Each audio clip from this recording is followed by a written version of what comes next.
Hi. Hey. It's skycat.live. What's up, guys? It's 1:35 in the evening.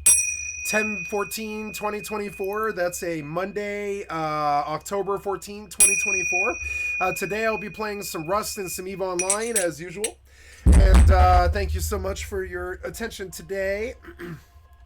I am currently logged in and waiting for the sun to rise. Having a glance around my base to make sure everything is hunky-dory. Gotta feed the furnaces. They seem to be... Oh no, they're not burning. Yeah. Okay.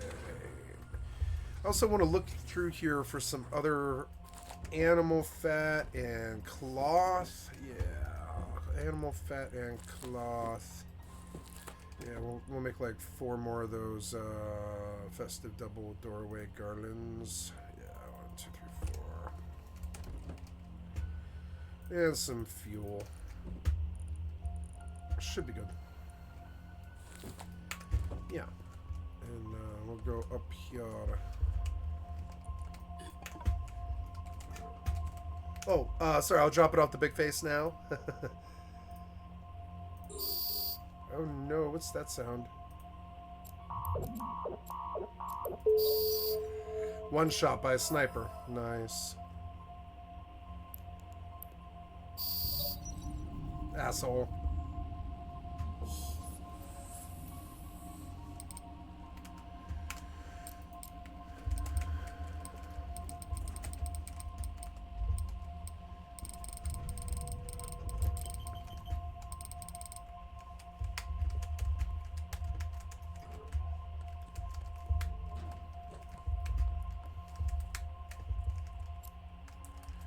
There's a rib sitting by that base.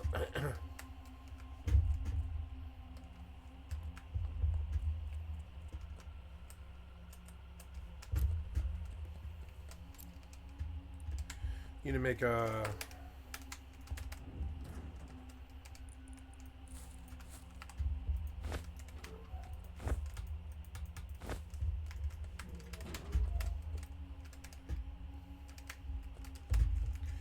miner's helmet.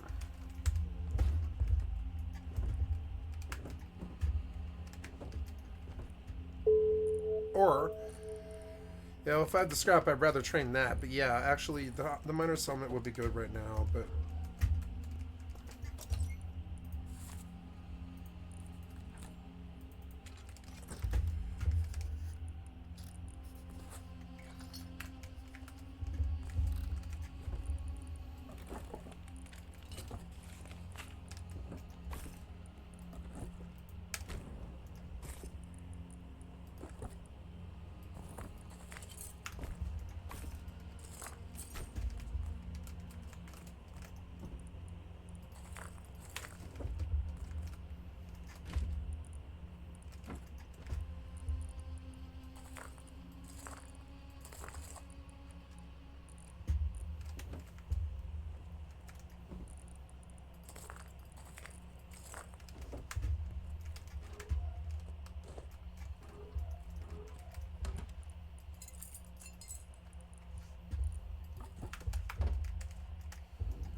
What happened here? Oh.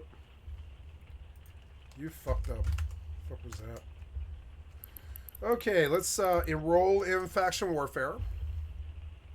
And since it's a Monday, it should be fairly quiet. I don't know. I got like kind of an outlier there. As soon as I logged in, there was someone there harassing me and being a piece of shit. Skibbity toilet piece of shit boiling up out of the toilet as usual.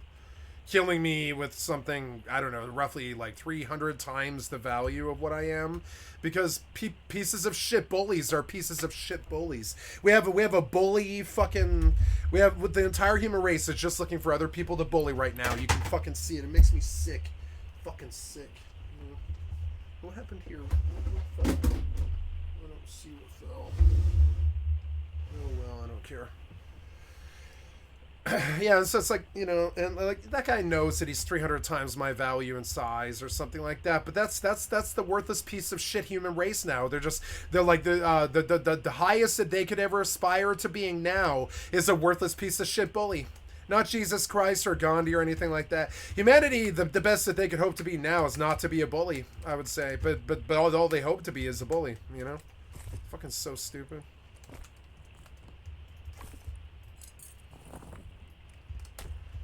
Let's fill that guy all the way, and then come over here, and we'll do you and a sulfur. And burn. Burn, burn, burn. Come back and we'll fill you some more.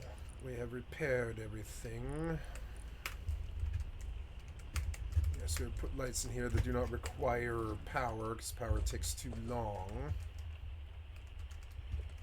Yes, good. This stuff is good. Good. Now, I don't know why you're not going up. Yeah, I want you to go up. Good. And, yeah. Good. Then, I guess I will put away in my TC all the metal and wood that can fit.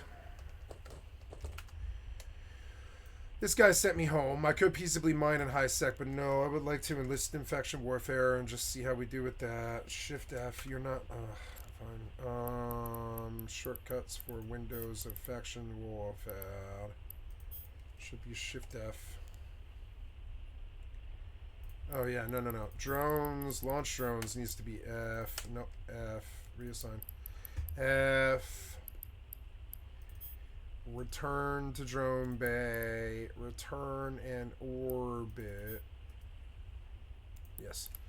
And finally, return and orbit. To return on, use for general back. Reassign. Yep. Mouse 4, mouse 5, E, and F. Return to drone bay. No. Launch drones. Return to drone bay. Yeah. That's the 4 buttons. Yeah. And then, I'm gonna need, in my windows, I'm gonna need HyperNet. On my tilde. And Proj Discovery. On Control tilde. Yes, good. Then, oh, I guess we have no history, huh? No gambles, huh? Nice. Well, we haven't posted in a while. I guess I'll do that while I'm here. Coming to the ship hangar. We're going to take a look at details. We have to sort by price, but we see an APOC Navy issue. It is going for $492. I would like $570.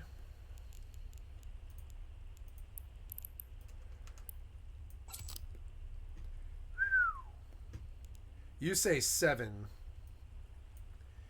I would be very happy with $650.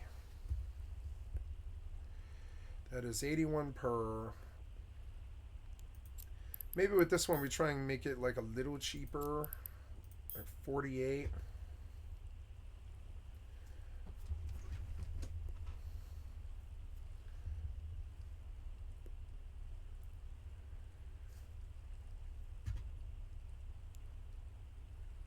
I mean, they say these are finishing for 717. So I mean, I could go flat 700, see if I can get it. I kind of doubt it. We'll go flat 100 or flat 700.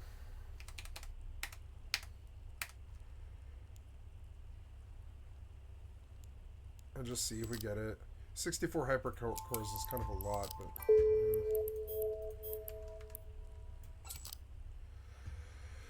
385, 390. We'll go 365 because it's still a really good deal. 360. Skiff.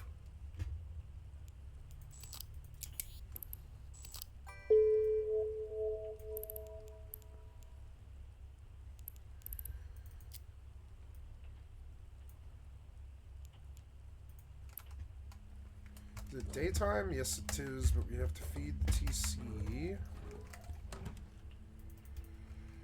Very good. Too much wood. We put in more stone.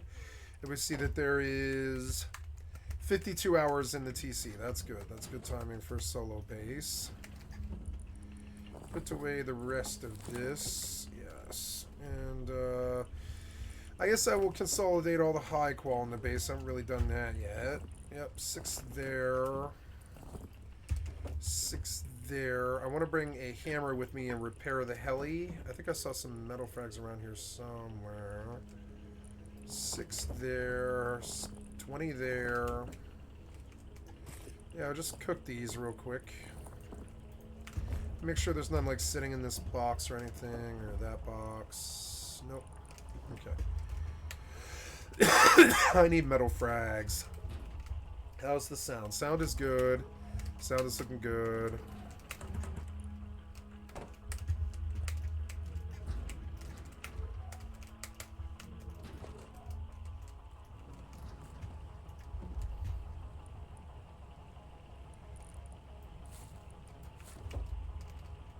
Oh, I put away the those are the festive window garlands. Yeah.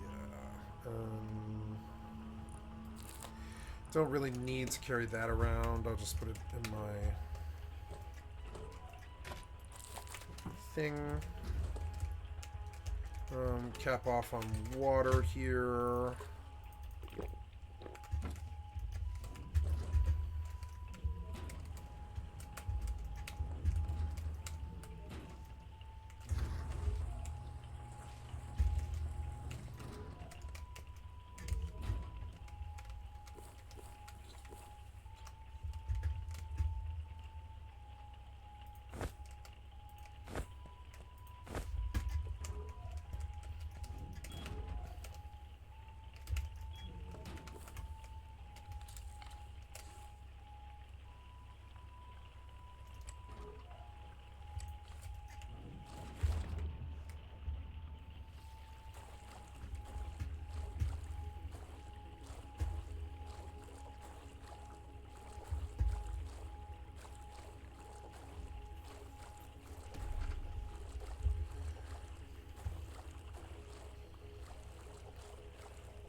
A lot more entertaining now.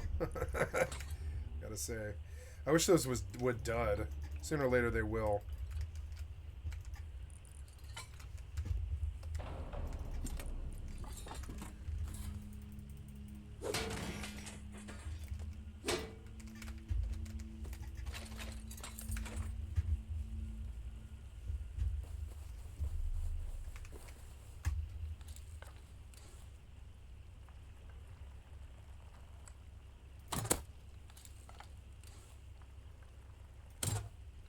Missed. Fuck.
Tomorrow New World is going to be so good. It's going to be so good. Can't wait. I was like chilling back, just waiting, just like biding my time, not playing the game, not grinding or burning out on it or anything. I'm just waiting. It's fucking sweet. Love waiting for an expansion or something. I'll probably begin on about 1 o'clock tomorrow.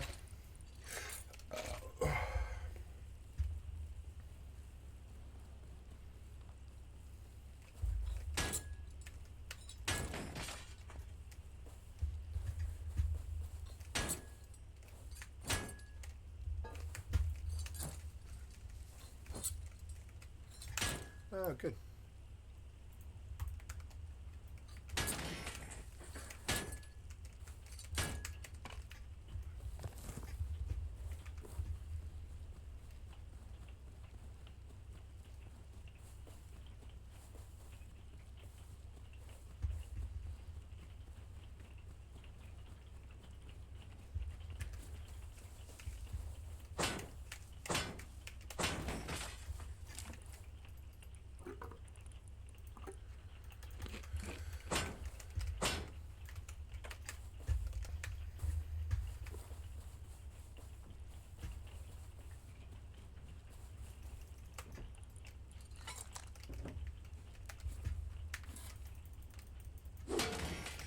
Let's go look at a player list.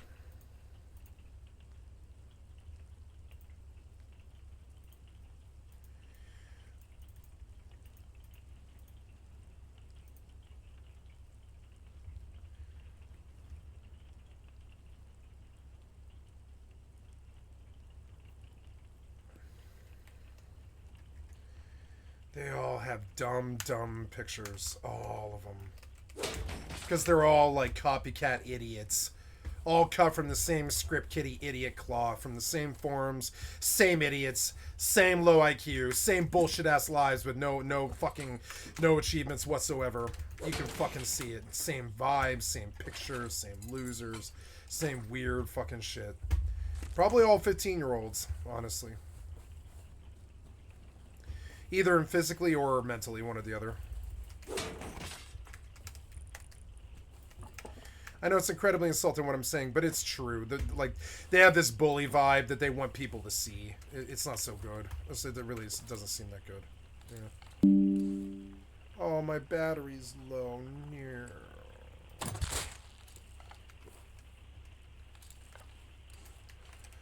My battery's low. Uh-oh.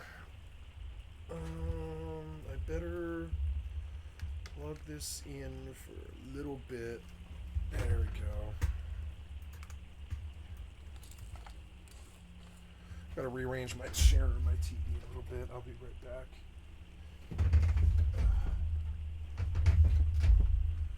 Actually, my TV's good. It's the chair that got out of skew. Okay, so Here we go.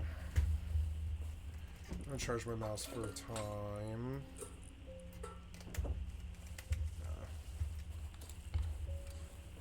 Show your face, stupid thing.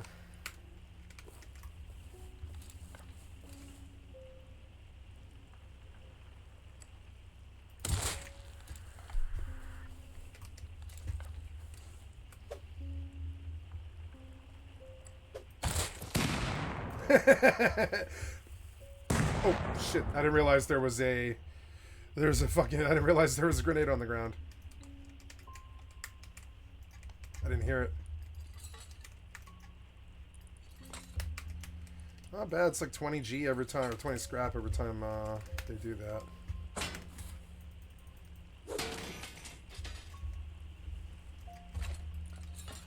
I think that's a good piece, I actually do want it.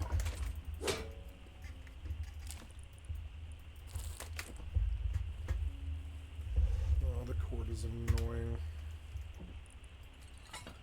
Gear's good. Gear's worth keeping.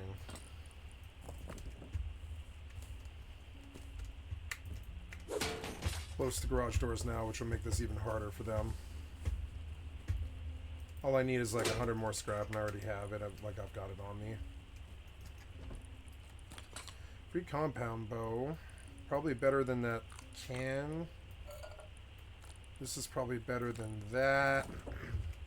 Gotta go straight to the recycler now. I can't handle any of the rest of this.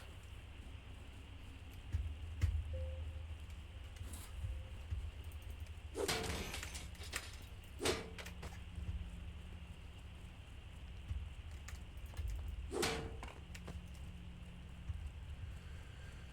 get to the recycler. I wish that was a real gun crate right there. There's a... Oh, that's what happened to that flashlight thing, huh? Ah.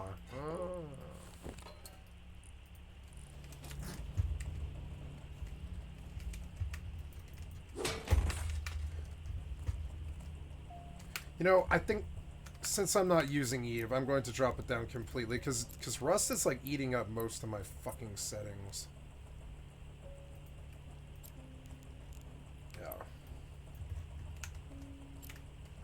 There, that's a bit better. It doesn't feel quite as labored in this monument. Because I have the settings way too fucking high. I'm going to turn them down.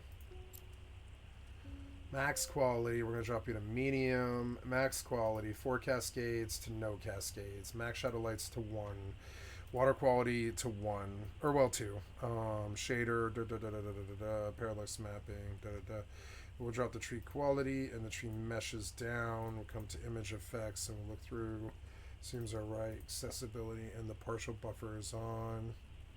Don't add shadows. See, that's a little bit better. It's still not so good.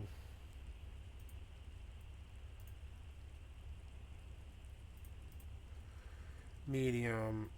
Even with the DLSS, I can put down the scale quite a bit. Yeah, and try and get a little bit more latency in frames because it's not so good.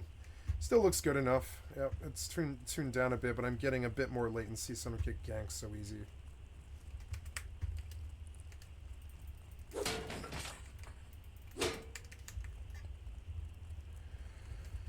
Yes, I should free heal. See what else is around here. I gotta do another load.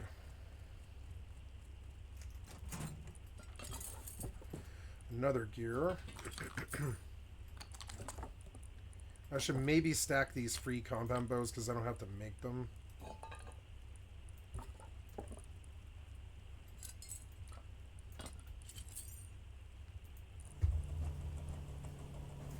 I will get eventually a set.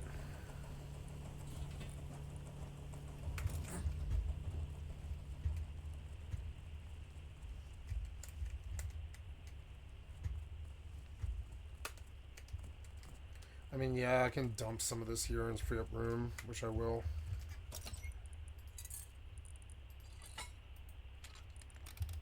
I wish you could learn... Can you learn fuses? I don't know. I think you can.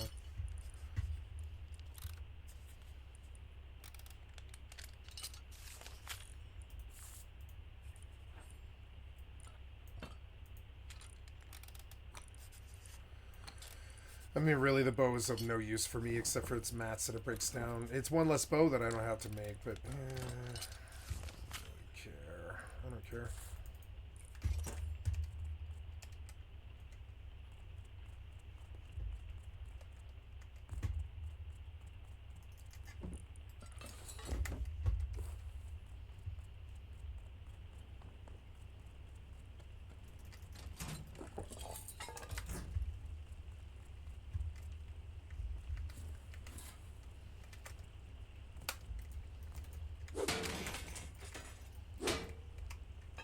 Another fuse.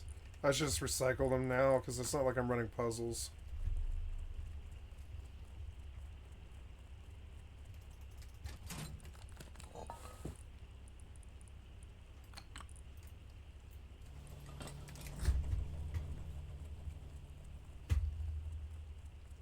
I suppose I should plug my keyboard in too. I haven't really been charging this thing.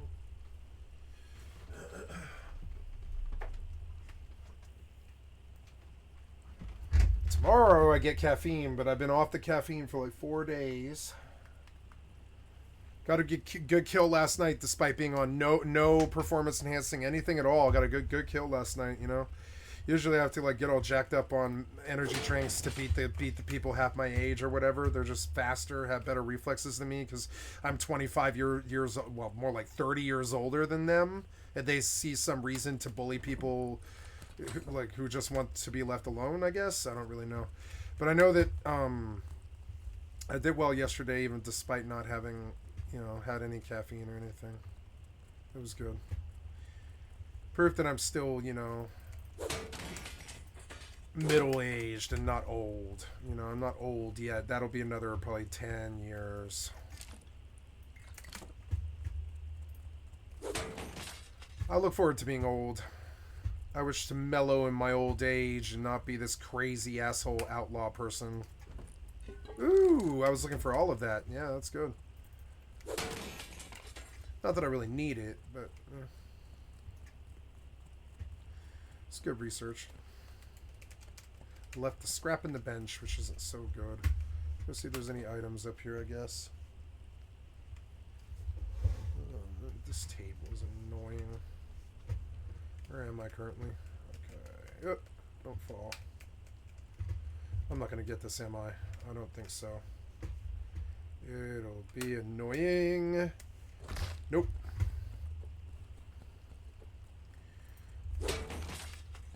I knew I wasn't something about it. I knew it wasn't going to let me bind no matter what I did. It wasn't going to let me make the jump. I was like, yeah, you're not going to let me do this, are you?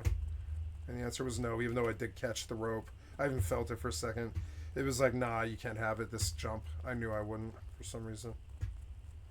Even though I caught the rope, I did. I felt it snap, and I was like, oh, good, I got it. And then it just forced me to fall because I knew it wasn't going to let me.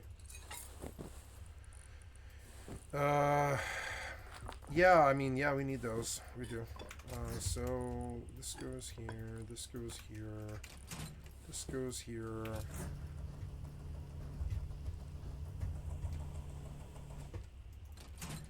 Yeah, we're going to keep that, but all the rest goes in the base. Hopefully the respawn on the way home. Or respawn, excuse me.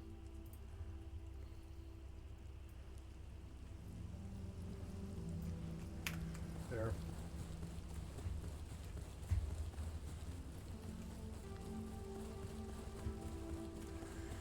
Wanted to shave today, but I've cut myself twice on my face, and I can't shave without cutting the cuts. It's annoying.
This is my favorite Rust song.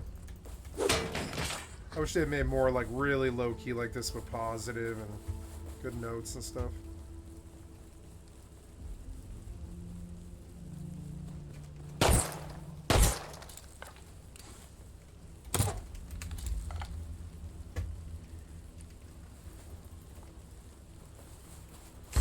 Ugh.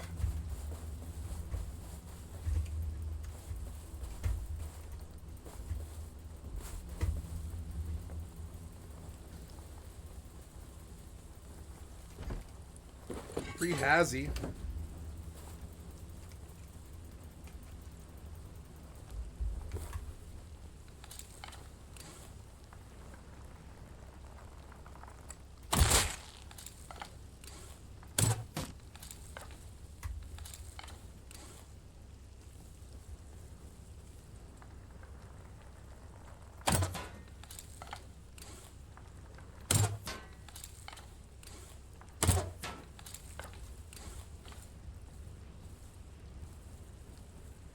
Stupid scientist. I can't see him at all. How they managed to do this is beyond me. I don't really know how they do this.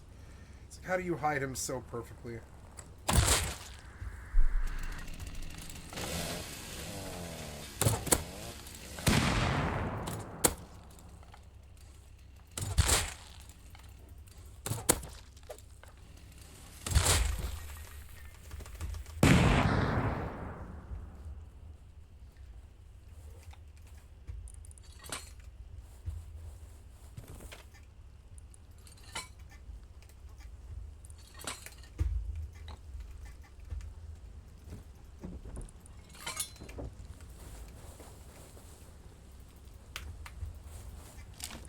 Ooh.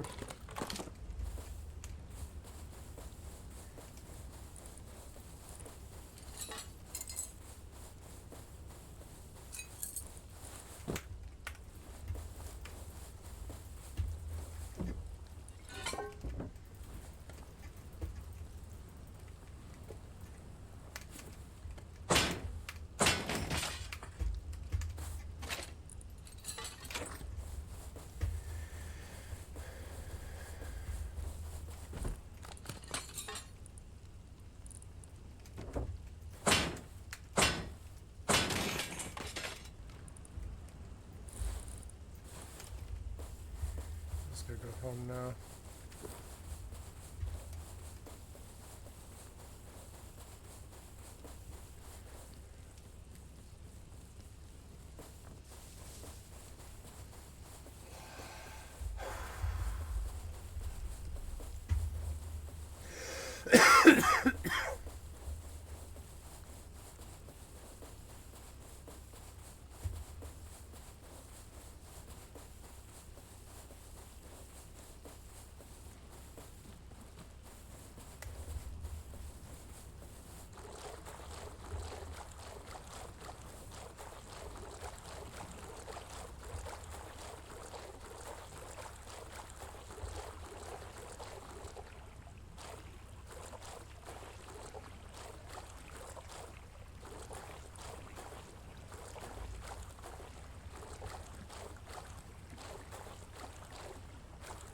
He did. He got banned. He got banned, and that base is worthless. Thanks for building a Ray base. Fucking idiot. They're not gonna get rockets on this server anyways, and if they do, they're not gonna hit me. Those guys are friends.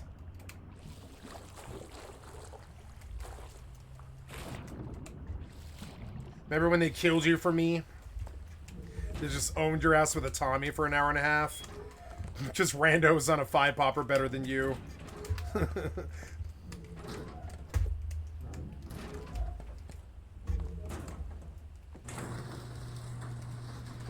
If you didn't build the bases, I wouldn't talk shit. Leave me alone. Yesterday I was like, what's that sound? And then I capped him in the face 5 times instantly. I was like, what's that sound? I'll never forget. I was like, what's that sound? And then blah, blah, blah, blah, blah, blah, blah. This is so funny. I was like, what's that sound? And then he was standing there. He like totally just standing there. I was like, all right, well, I'm going to cap you now.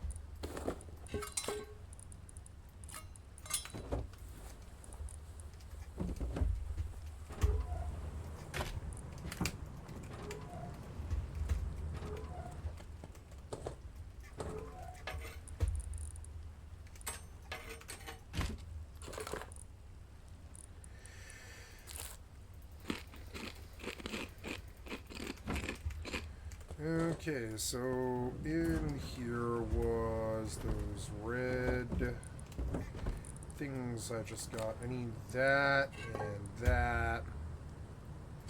That, I think. Sounds like, yeah, where did that weapon flashlight thing go? And I finally found it. I was like, ooh.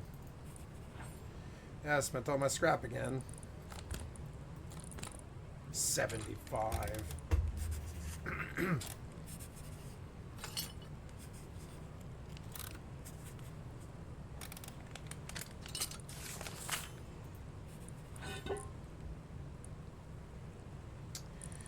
Man.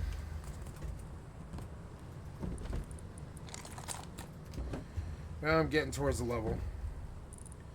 I need to go out with like 2 axes and just run the road for a really long fucking time. Maybe take a pistol with me. I don't know. No, I'm not taking a pistol for this. I'll get angry when I lose.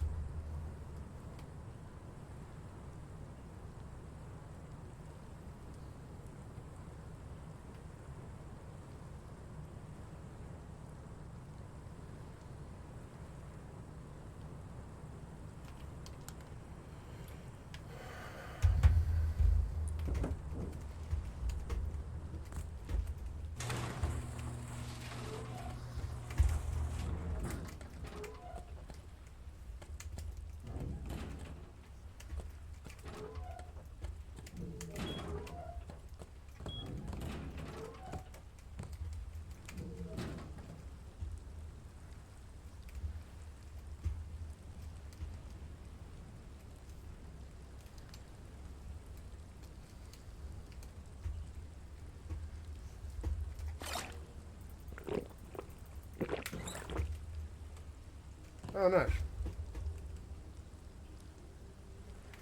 Yeah, you know, one of the things I wanted to do was build a ladder, but I suppose I don't need to build a ladder. I guess I could just...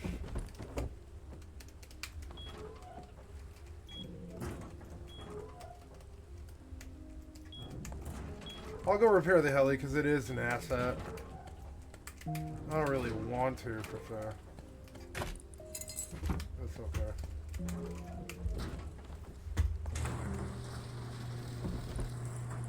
Oh no, there's a ladder. That'll do. Yeah. Speaking of ladder, I gotta definitely train that.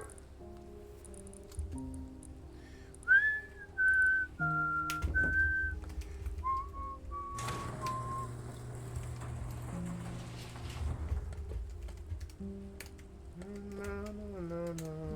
What I don't have is a hammer.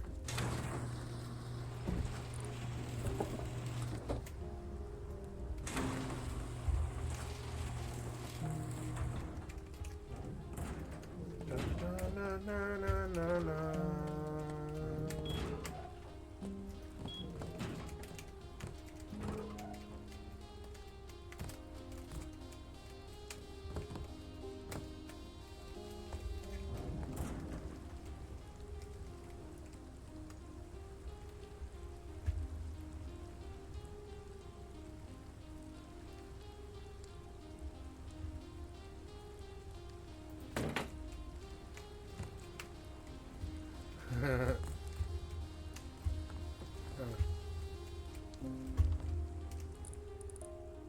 Oh, what happened to the metal I picked up? What happened to it? Oh.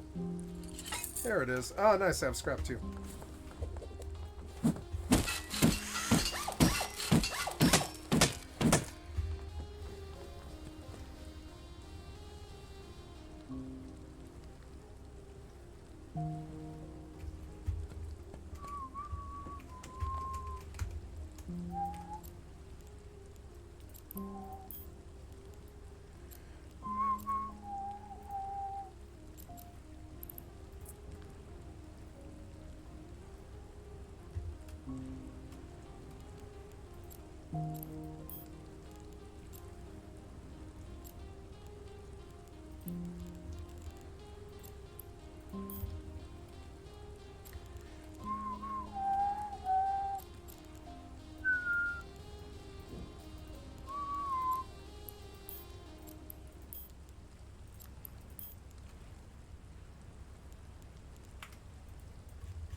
Got a multi-fit some Tristans today.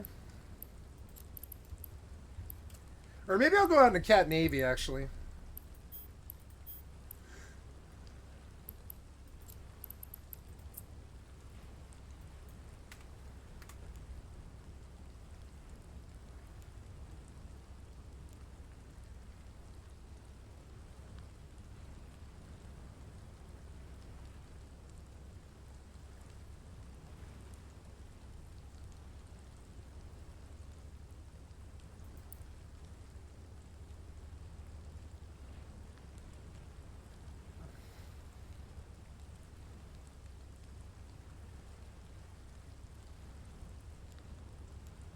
$273. I'm gonna do it. Fit all 20.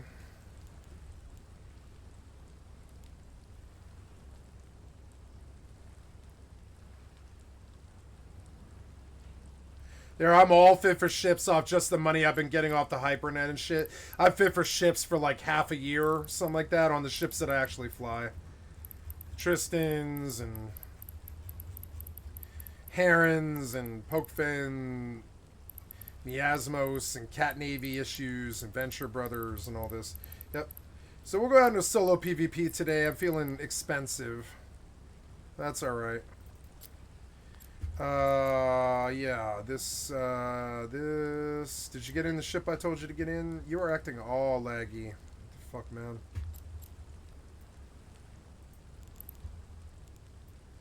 Yeah.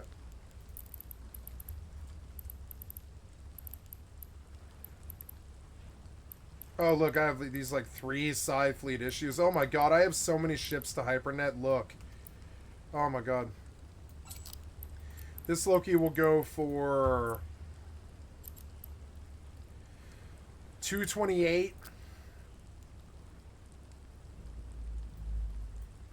I'd be happy with 275 or 285 actually. 285. How much was this again? I forgot already. Let's call it 231. Yeah, that's a 55. Want to buy 172k LP at 650.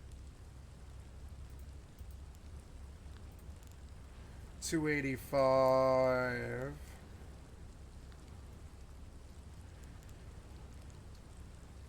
Average price is 283. We'll go for 275 because that's still a huge, huge markup. Loki, Praxis. Gotta bring this down and lock it a little bit, like over here, yeah, maybe. Lock window and size, yeah. And then I want you to show me info, and I want you to lock this thing. Oh, no, wait. Wait, no. Go away. Yep. I want you to... yep, I want you to be here. Bigger.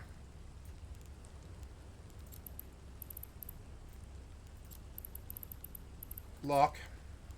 Praxis. Preview should be... well, I guess that blocks it, but preview could be anywhere that isn't blocked by my screen. Need to pull out the camera a little bit and get a further out. Yep, there we go. Bigger preview. Yep. Bigger. Yeah, like that. Lock. Yeah, dope as fuck, fucking Praxis. Yeah. 269.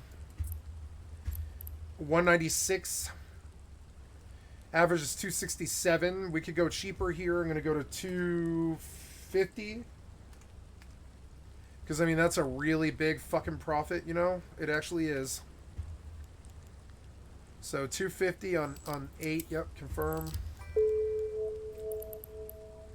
We got Garista Shuttle to sell. Bifrost.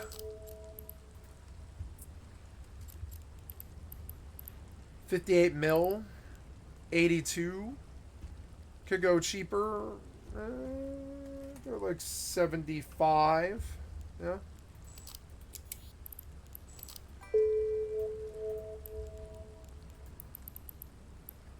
Go another Bifrost. 75. I want to put Black Myth Wukong on my my wish list. I totally spaced that today. Gonna buy Black Myth Wukong because the words come back that this is like game of the year. So, and I didn't believe it, but I do now because they're saying it like 2 months later. So Black Myth Wukong is $60. I want this on my wish list, but I won't buy it for this much. It maybe for the Christmas wish list it'll get cheaper because it'll have been out for 3 or 4 months, and we'll see. Yeah, I want the digital deluxe edition, and we're definitely gonna add to my wish list. I want you to, yeah.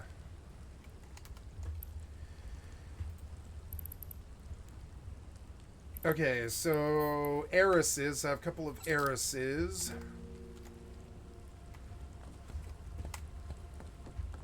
This twig works. This little twig shelter. It's smart. I could put doors on it, I suppose. There's nothing really stopping me per se. I'm gonna go chop those trees over there after I dump, and I'll use the wood to fix up this mini heli thing so I don't get jacked. They can burn in and take the heli if they need it, but there's free helis all over the server.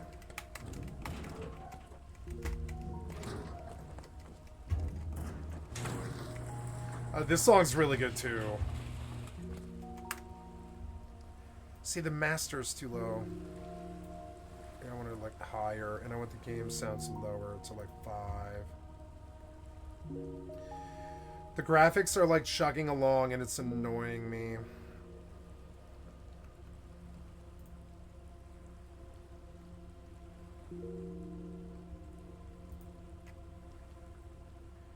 What happens if I just drop the entire render scale down?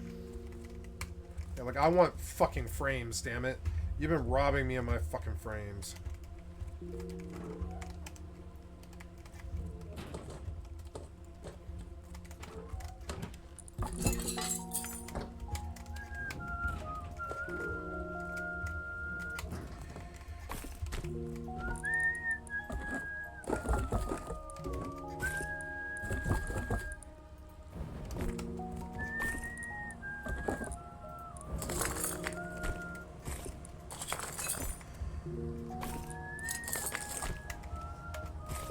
Oh, I burned an entire stack for that. That sucks.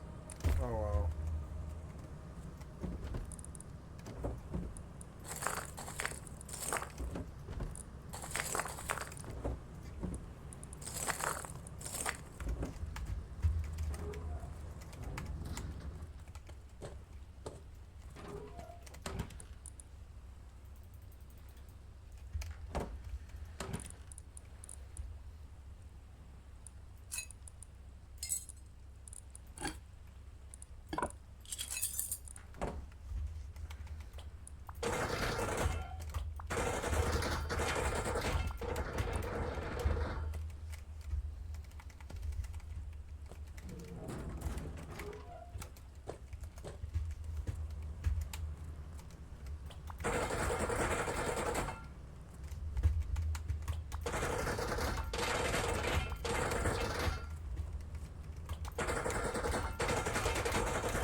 Free upgrades.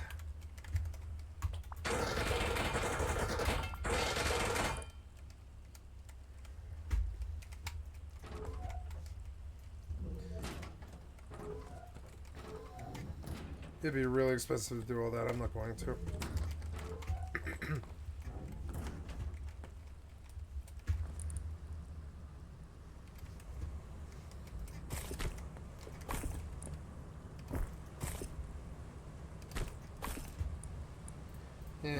It's not really worth burning.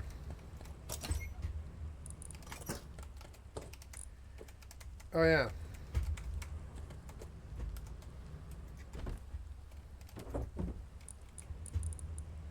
That Hazy. I have that thing too. I think I'm gonna switch out just because it's less to worry about here. Yeah, I don't want that, but I do want that over the pickaxe. The rest of that in the TC.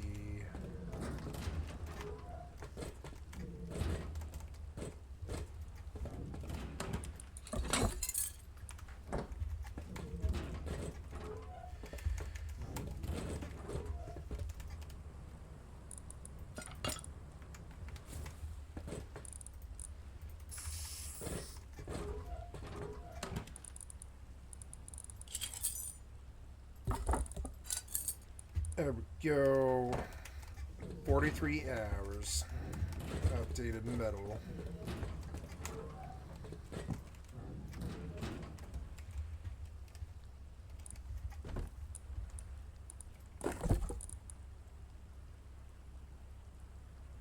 Maybe my kit's up? No. Icarus for 79. The established price is 56. We've got 2 of them today. You say 54. I'm asking 80. The average is 78. 70 is such a good price on that.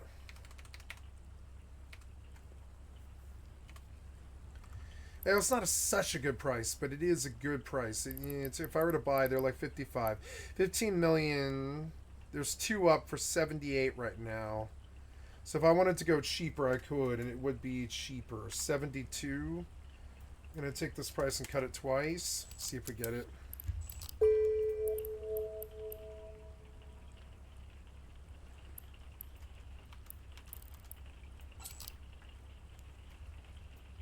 Cut it for 72.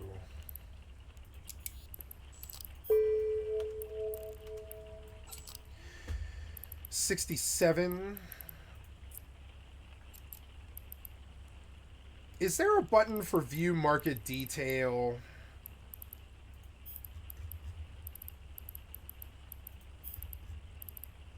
No, I wish there was.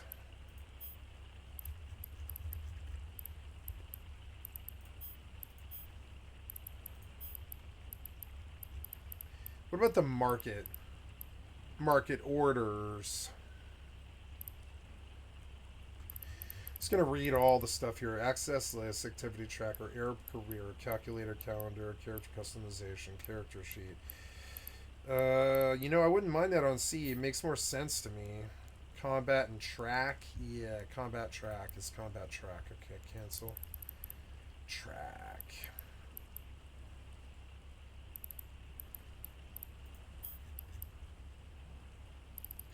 Track is C, but I would prefer if that was shift. Oh, no, never mind. I can't do that. Oh, wait, select. Okay, no. Yeah, I do want that to be shift for track. And then Windows, I want character to be C. I need to figure out how to back up all of these settings permanently and write out like a fucking checklist so I can just get back to my settings at, like, in one button click and I'm done. Because redoing all these settings over and over again is so annoying, and they make it hard on purpose, I swear to God.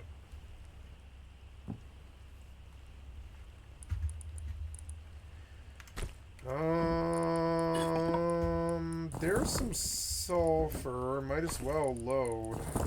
Yeah, might as well load. Load sulfur and burn it. Yeah.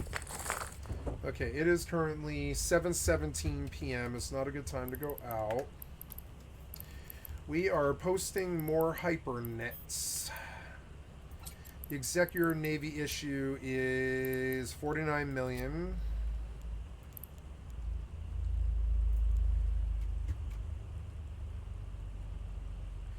$67. I'll go to 64. We've got two of them, so I'll copy this price and we'll go again.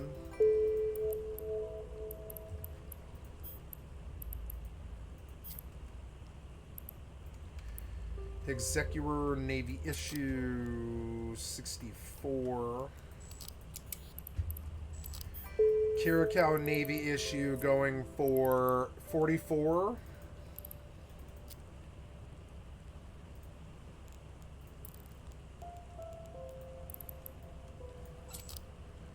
You say 61. I'll go to 58.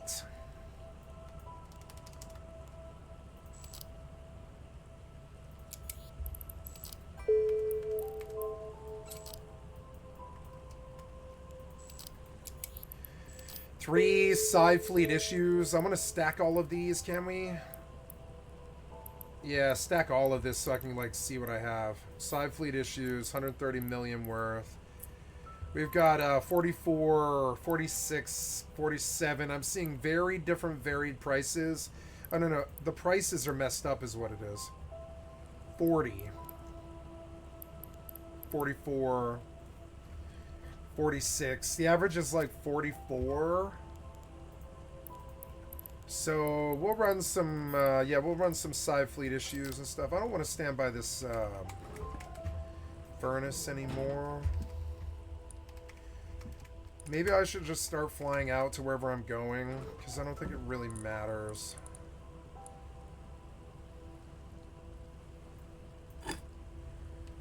I should look for a fancy axe. Yeah, there.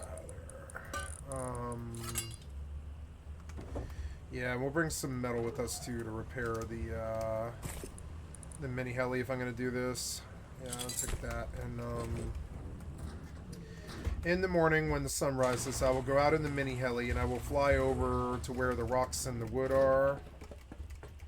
Because I don't really feel like walking. And I'm not using this heli, so I might as well use it to cut corners and speed up and get time flying, so I'm better at that and all this other stuff. And, you know, just get skill, grow skill, as opposed to letting it sit there. I'm going to watch these surroundings, because I feel like sooner or later somebody's going to come sniffing through. Nobody's come, which is kind of weird, you know? Oh. I suppose I could go chop those trees. That's something to do.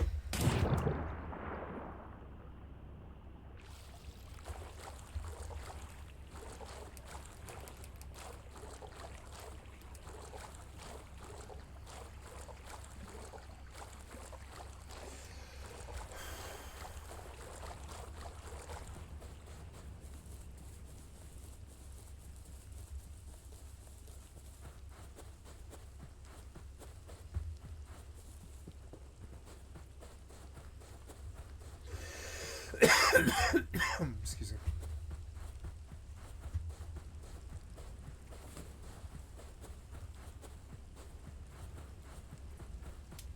Nice night. Can really see, like, really well.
Oh, got him.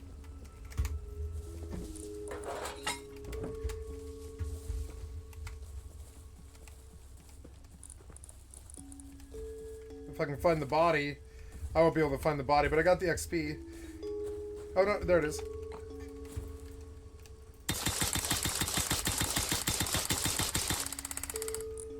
What did I get here? No, no. I'll take the meat, yeah. I'll take the meat.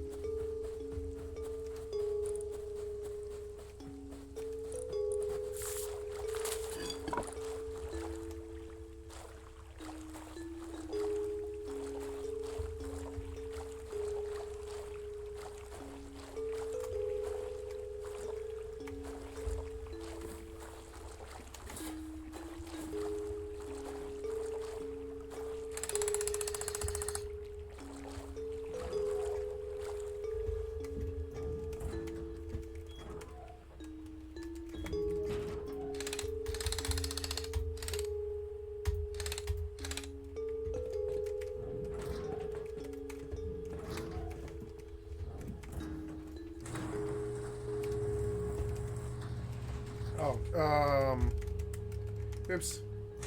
I meant to go to the roof.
Yeah, a little bit better. They can take the heli if they need it.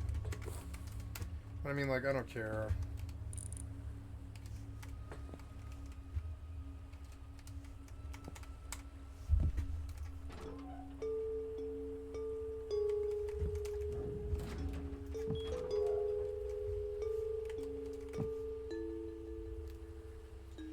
Maybe I should switch chords.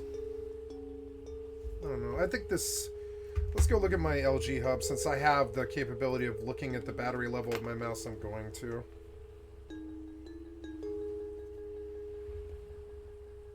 Yeah, what's your battery at now? Should be like 40% something.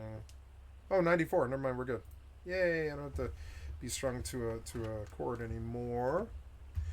No more cord anymore.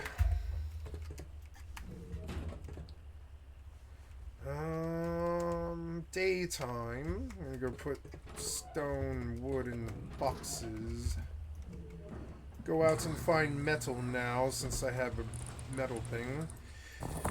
This base will decay. I will decay this base in about 12 hours. It'll just be gone. Poof. Bye. This whole base. I liked this base, and it was fun to live here for a couple of days, but New World Diturnum looms tomorrow, and I'm definitely not paying upkeep past that, I don't think, anyways. I mean, maybe, but I don't think so. I don't think... I mean, I could log into Rust each day and keep the base going until somebody inevitably raids it. Or I could just decay it now and call it a victory. Which is kind of what I'm thinking I'm going to do. Just throw the base away, you know? Another reason you don't need to raid me, I'll throw the base away. You know I will. I always do. Every single time I throw the bases away. Maybe I might make it to the end of the wipe or start at the end of the wipe. But I mean, most of the time I just throw the base away because it means nothing. And that's the lesson I'm trying to teach. Not that everything means nothing. Everything matters. But wasting your time matters more than trying to bring somebody else down. Wasting your time matters more than trying to bring somebody else down.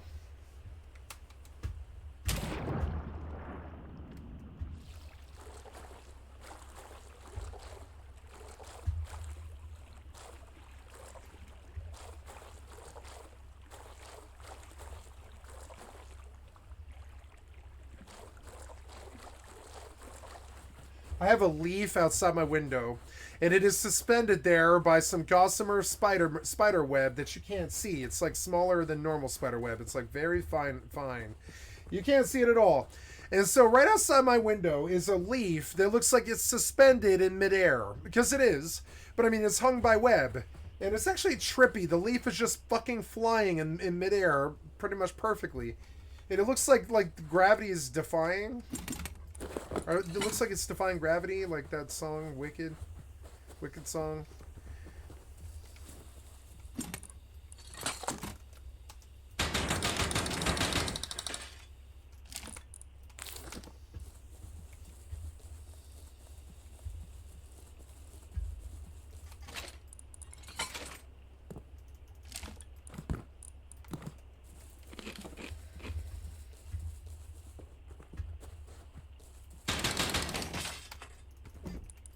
Ooh, mixing table.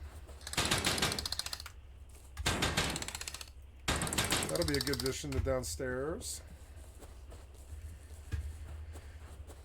Now to go use this jackhammer that I was blessed with.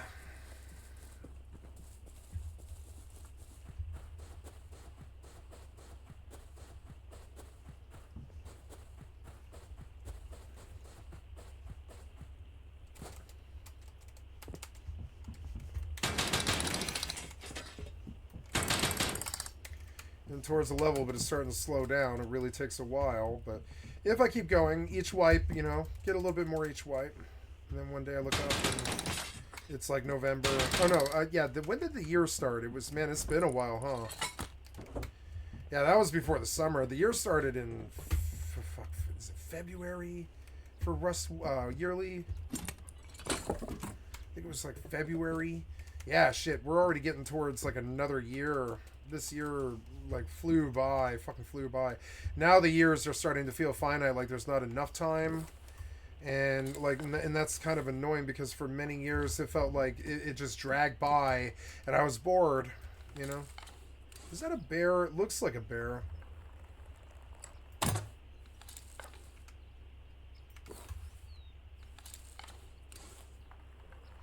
Yeah, it's a bear.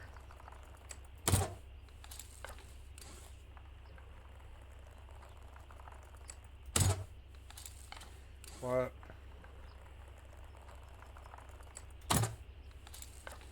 How is that missing? There. Missed him. You watch the cargo go by. It's a little too low, but it does preserve quite a bit of the frames. Yeah, it's a little better. It's not quite as so pixelated and stuff, but it's about the same. That base I have really eats frames, like a lot, like a monument. Because it is kind of massive in scope, like a big, large clan base. It stands up like, what, 9-10 frames high. That wolf's chasing me.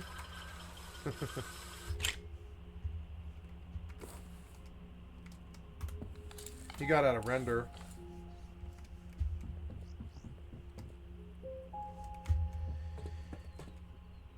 Yeah, is there like more nodes over in the rocky area? Because I don't really see any here.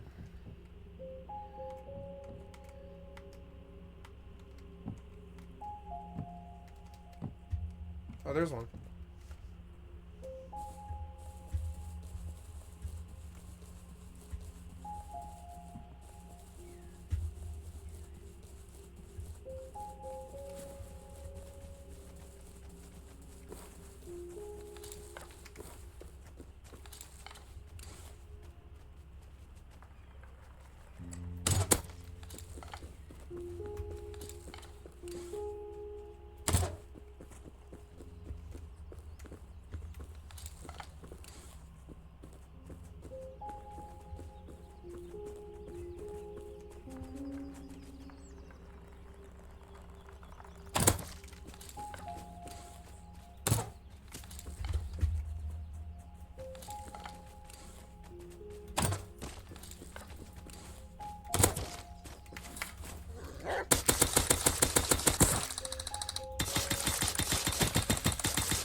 Yeah, a little faster now.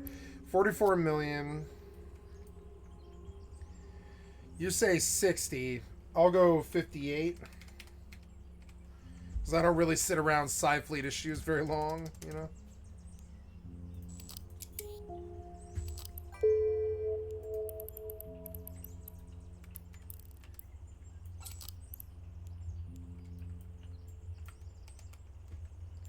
$58. 58. Council Diplos. I'm going to sell 4 of them. 7 mil. I'm going to ask for 12. Yeah, because on an 8-bet, you can still get in at 1.5. That's a good deal. It is. And we're going to sell them. We're going to sell 10 of these for 12 or something like that. Because I can, like, honestly, I would like to put up another buy order. I think I probably will. Do I have a buy order? No. But yeah, that's a good deal. So in station, that seems weird though. Yeah, I want that like that. 3751.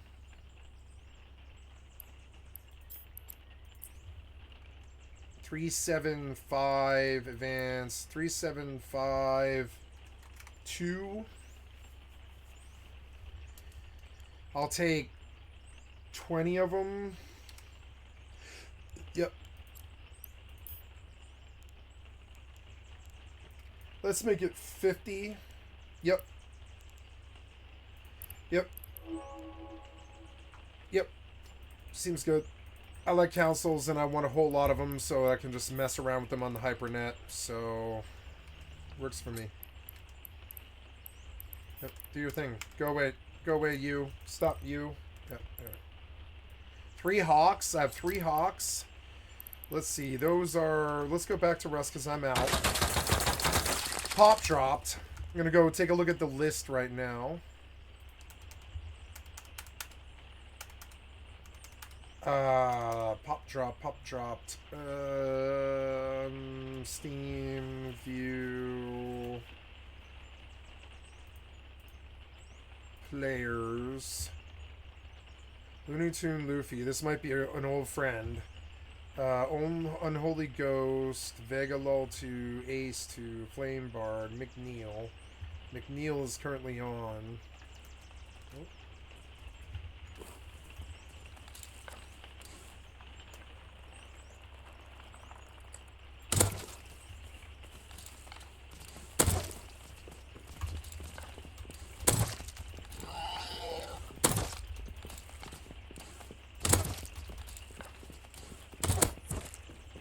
How many arrows are you gonna eat? Come on, man. Give me those. Oh, really?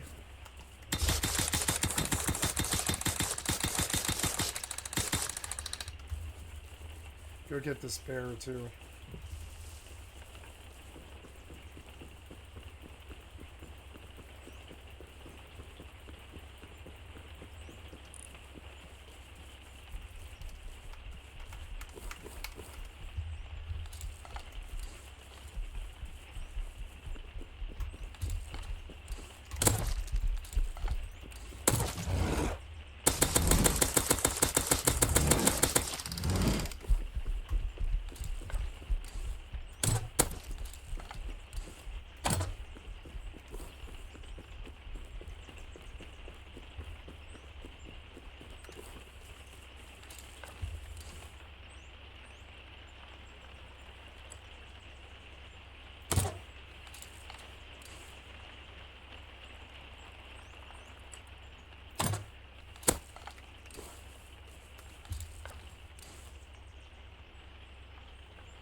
God damn it, he turned. Oh, yeah! What was that shot? Had to be 90 something. Don't run.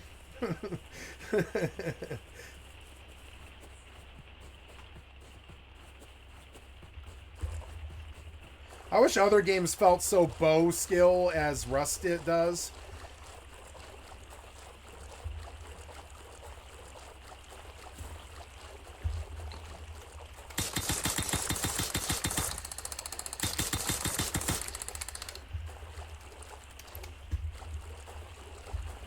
well, I have roamed. Let's go around that range, because I saw a couple of nodes over there. I think I've tapped out that whole area. I'm on the beach and out in the open. I want to be in a bush over further away from the beach. Yeah, like here. This is great. I have to go pee. I'm gonna sit right here, catch a zombie bite. I'll be right back.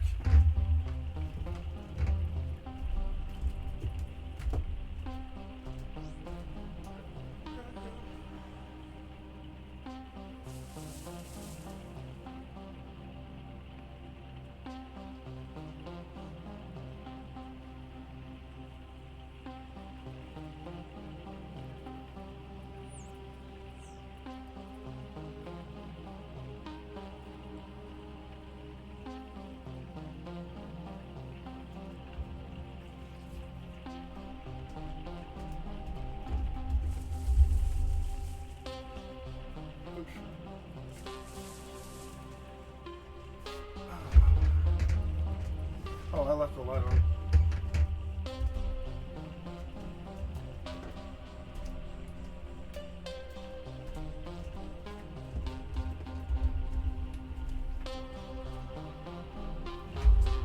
My hips are short, like my hips are sore, because I'm fairly sure that I have walked like 25 miles this week or something like that.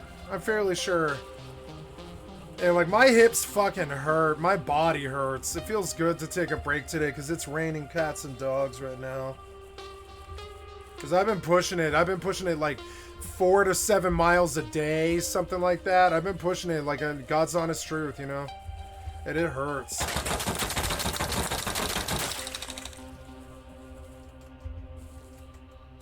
Just like Russ, I just turn off my brain, I plug in my cell phone, I put something on to listen to, and I just walk like Russ on the country road for like, you know, a long time, 2 hours. And it's working. It's definitely helping my health and my mind and my body.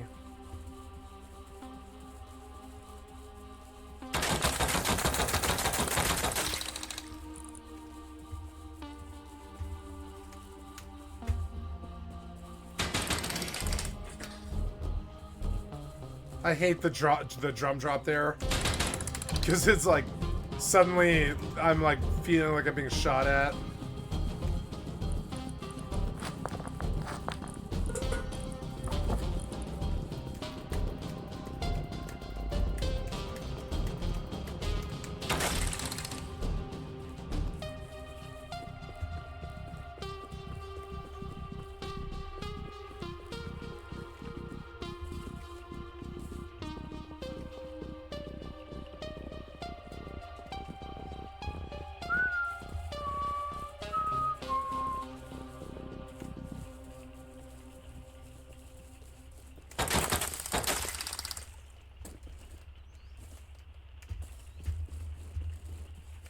Ooh, it's a motorcycle. Fucking perfect. Perfect. I'll come down and get it, but I see more nodes. I love the new changes of the on the server this month. It's fucking awesome. They did really well. Yeah, I saw sulfur up here, I'm fairly sure. Yep. There's a lot of power stations here for no reason. It's weird.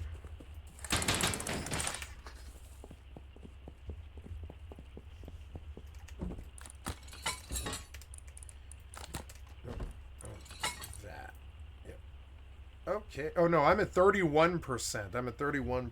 Okay, well, I guess you should plug in. I guess for today, I'll switch out cords, though. I want the long cord, not the short cord. And the short cord's going to go to the tablet.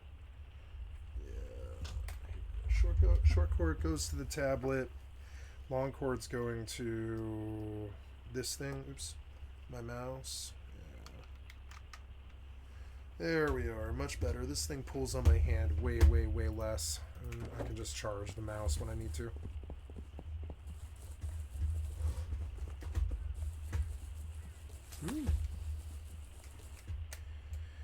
Any other nodes, like, in sight?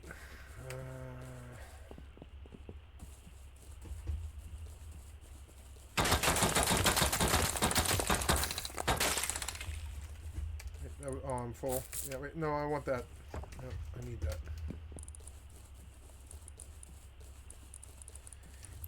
I guess I don't need that or that. The pylon going home is there. Oh, no, that motorcycle will take me right to the base, like right quick. We'll take that. Pull out a... I don't have any wood.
"36 hours. Is it stone, I wonder? That's part of it.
Okay, I believe this will conclude my Rust session. It was a good session. Got a lot done. Got, 36 hours in this thing and come back tomorrow. I'll move on to Icarus here. Bye, Rust. It was fun. Now we'll main Icarus now. Oh,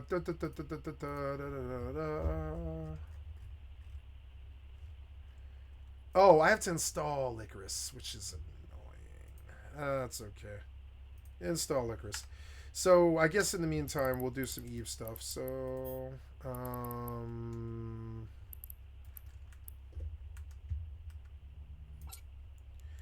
actually, I'm going to load New World is what I'm going to do. Because I have a lot of auctions that I have a lot of pre-auctions that I need to do if I'm to make money on this server.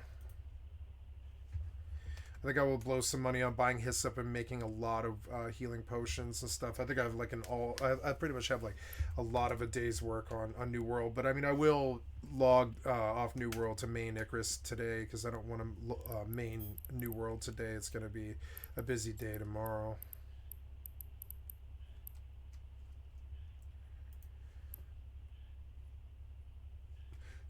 Yep.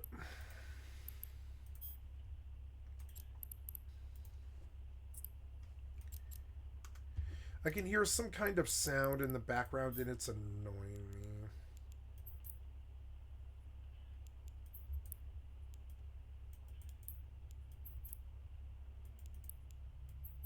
Oh, ship ambience. There it is. Atmosphere and ship ambience. Yeah, like, what is it? Is it the ship I'm sitting in? It is this Cat Navy. Yeah. So, ensure... This thing, I want you to change the name.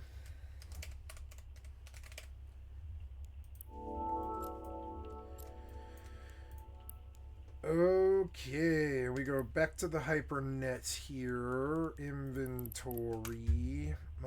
I guess I will change my title now since I'm changing to New World. We have 2 new notifications. Ads Manager has been updated. Drop-ins make a little bit of the streamers easier than ever. Thanks again for the streams. No problem, number 2. That's because I was so much computers were just played. I just wanted you to be aware. Yep, no problem.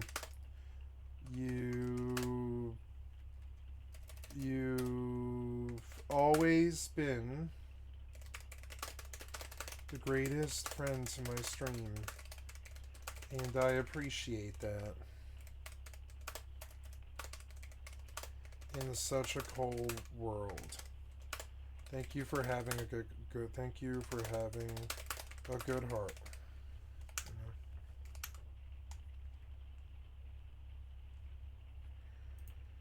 Why are you okay? Thank you for, you've always been the greatest friend to the stream. Thank you for having a good heart. And I said it. Okay, there we go. And then Whispers, there's hearts across the board. Intel FPS, I've unbanned everybody, right? Yeah, I think so. I don't think I have any bans left except for the ones that are actually fucking dangerous, shitty, disgusting people, you know?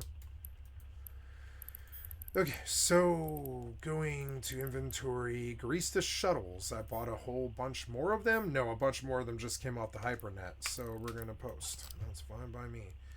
You say 46. We're going to sit 36 on these now.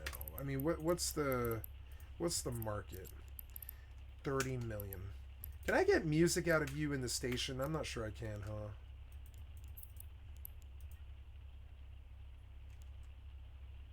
I don't think I can.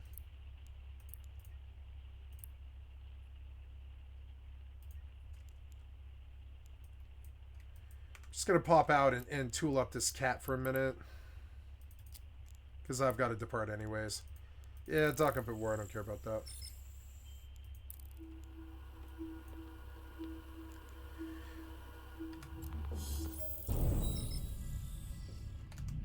Nice, you finally loaded, huh? Even on the SSD, you suck.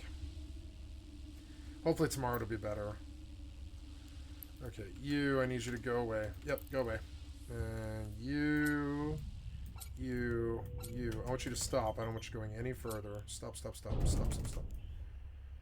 Okay, we got a nice weapons and newt, tackle and web, micro warp drive, heal, Except I want to move it all down like that. Yes, like that. And load. Is it null S? I think it is. Is it null S? That's super damage. 327. No, it's a void S. It's void S. Here we go. Void S. Void S 530. Okay, good. We will do the skin. Shut up, you. Shut up, you.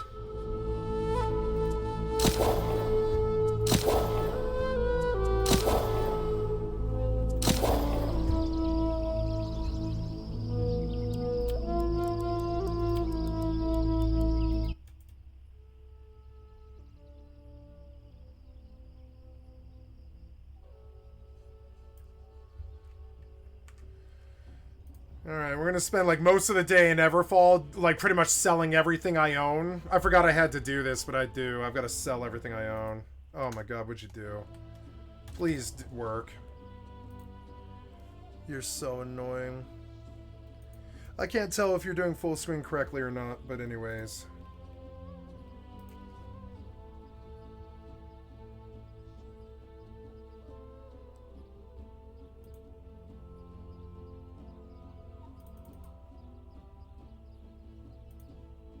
Ew, boy, you suck at this. Did you crash? No, you didn't crash.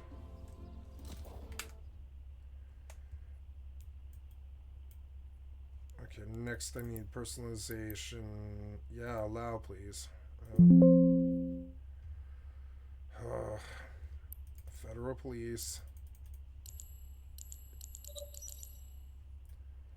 There we are, and no one's shooting me yet, but I mean, I'm lucky. Docking permission requested. Docking request accepted.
Okay, well, whatever.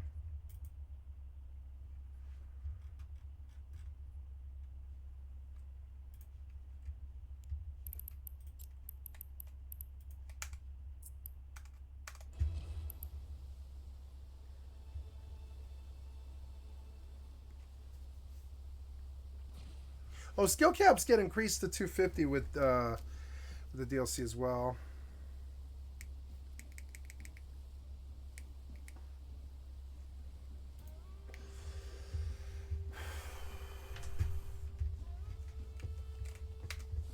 Yep, looking and playing well.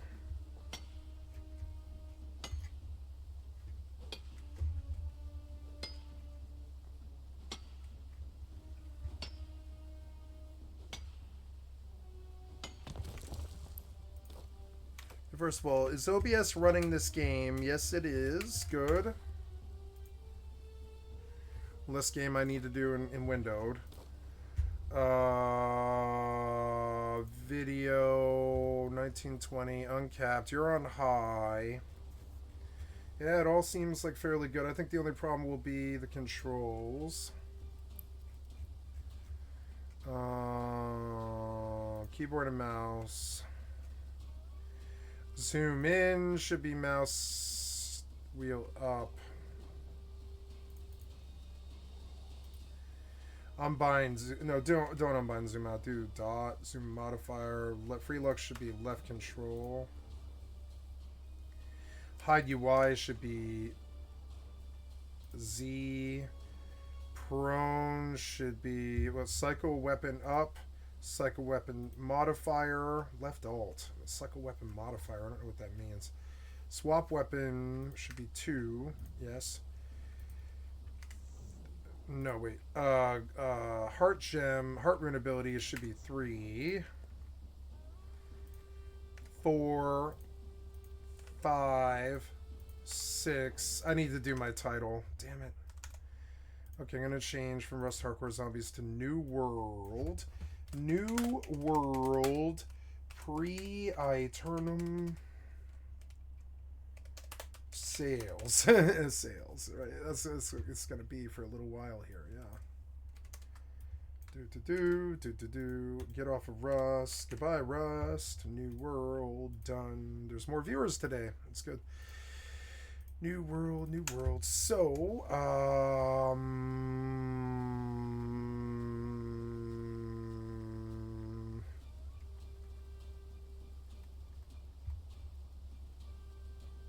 Weapon 1, Weapon 2, Consumable 1, Heart Gem,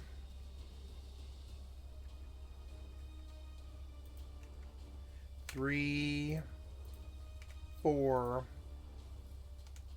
5, mouse 4, mouse 5, F, heart rune, which should be 3, 4, 5, 6.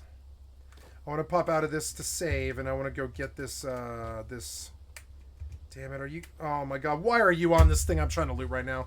Get the fuck off me, you worthless-ass Pat. Did you aggro? No, there's a nice purple tree over there that I need to go get, but... Yeah. The resolution... Yeah, I mean, yeah, you look good. Okay, good. And video, controller, game.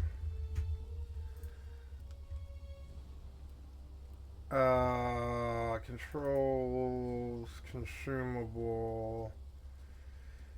Secondary, interact, E and T. Range combat, basic, block, dodge, sheath should be N. Yeah, I don't care about the scoreboard. And toggle enemy, target lock. Yeah, I think that's right. Target self, left control. No. Yes. Target ally, target lock. Cycle target up and down. Yeah, I think that is actually okay. Group mode. I don't know what the difference is. Target group member. Forfeit duel. Target group member. There we go. Normal targeting. Equip gear sets. Toggle equip gear set. So, let's make that 7, 8, 9, 0 dash plus. Yes. Auto run should be on R.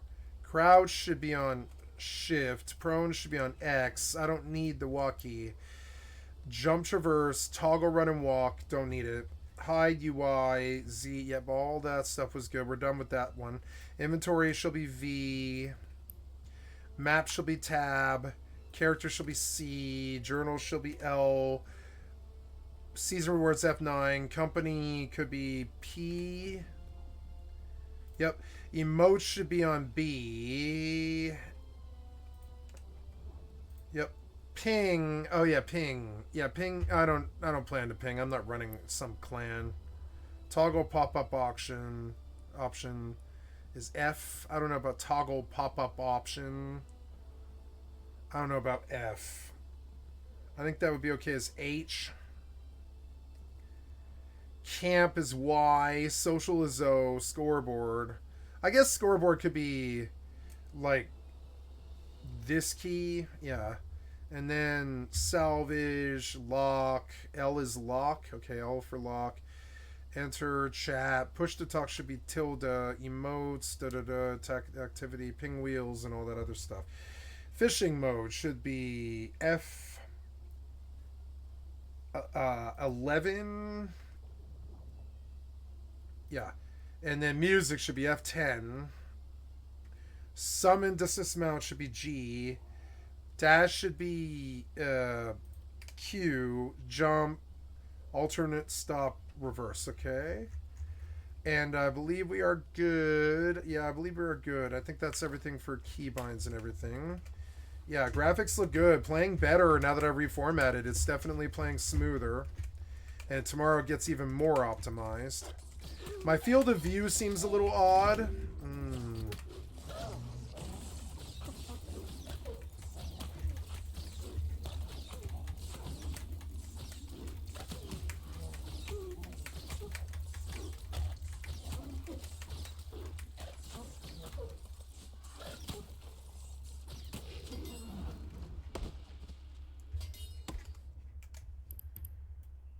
And then,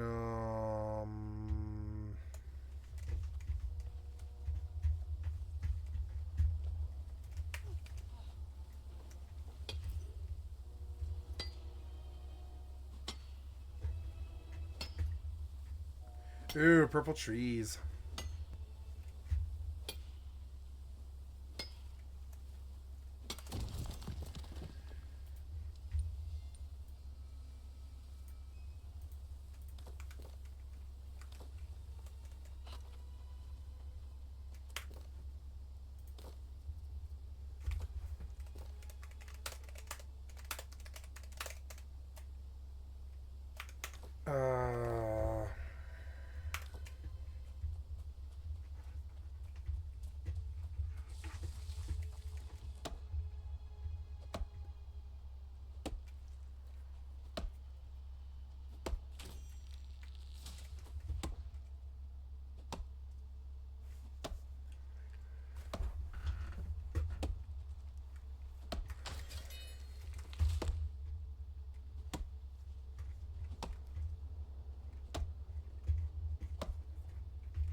This mouse is doing a little better, I think. Yeah, 80, 87, like 87 for realsies. Good, because I want to take this cord off. We'll charge it tonight. I'll remember to do it. I don't like that cord. There we go. Much better. Much, much better.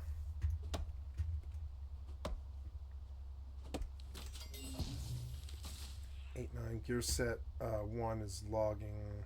Gear set 3 logging. Yeah. Oh.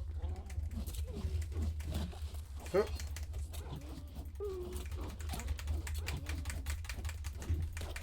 Hatchet hurts, like a lot.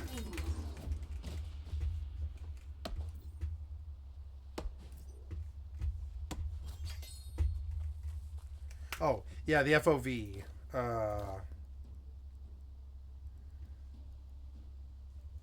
Camera sensitivity seems to be right for some reason.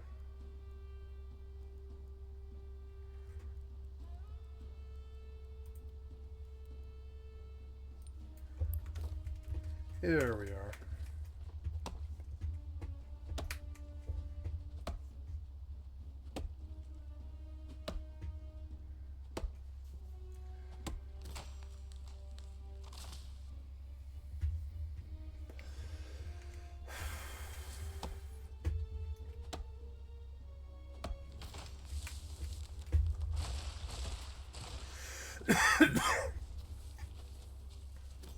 If Ashes is tap target, that won't do.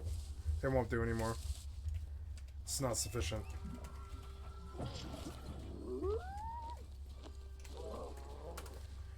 I want transparency. Message fade delay is 300 seconds. Oh, really? Oh, damn it.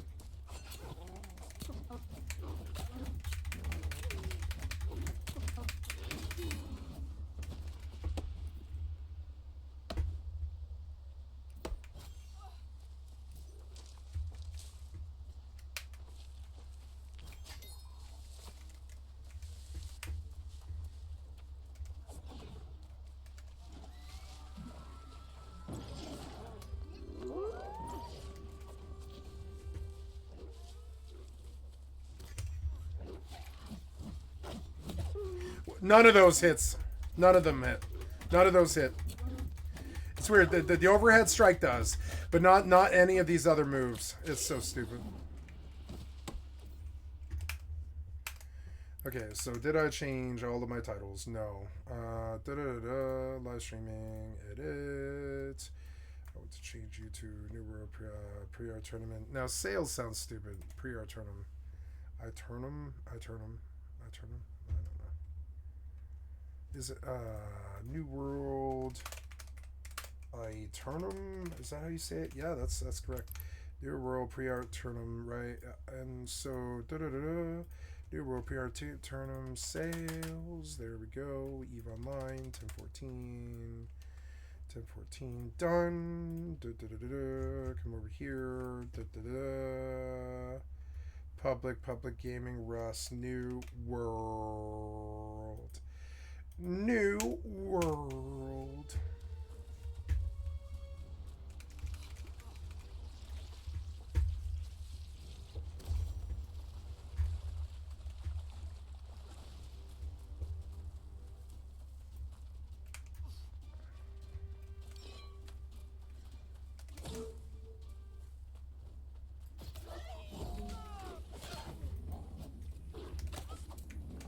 You missed? God damn it.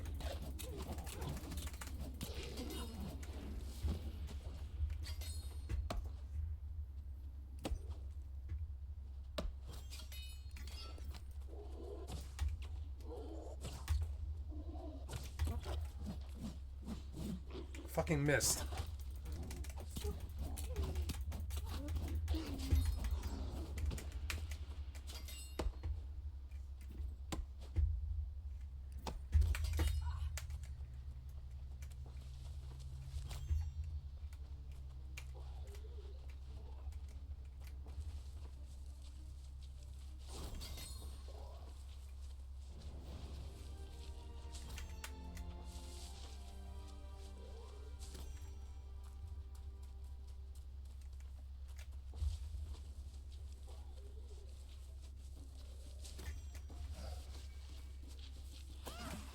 What? Who was shooting me?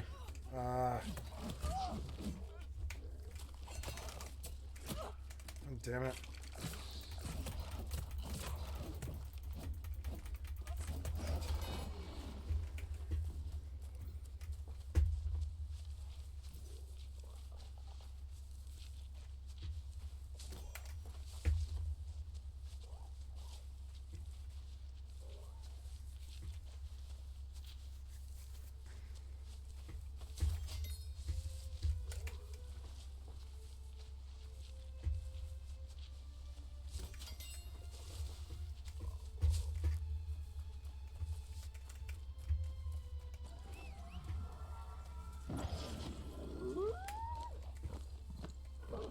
Purple trees.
I'm going to cancel all of my auctions if they're not already canceled.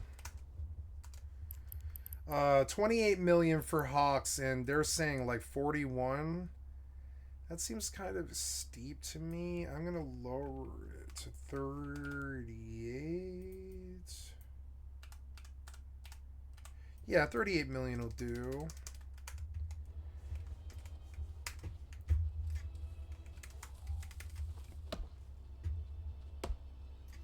Oh, here. Oh yeah, I want to turn down. I want to balance some of the sound. Oh, really? Again? Come on, man. I was just in the menu. I swear to God, every time that 20 minutes have gone by, I go to pause or Alt-Tab or something, and you're immediately Alt-Tab, immediately pop aggro link. Pop aggro link for no goddamn reason at all. Come on, man. So annoying.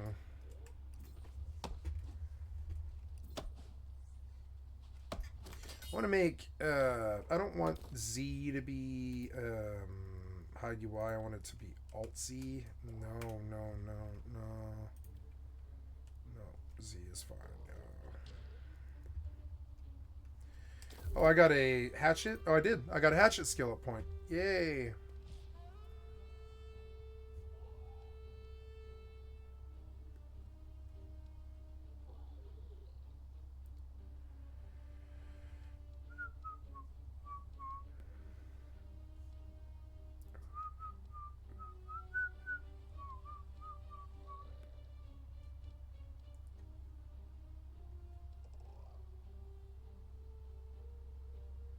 Against All Odds seems really fucking good, actually. But, I mean, I think I've got to cap these out definitely first. We'll go this one first.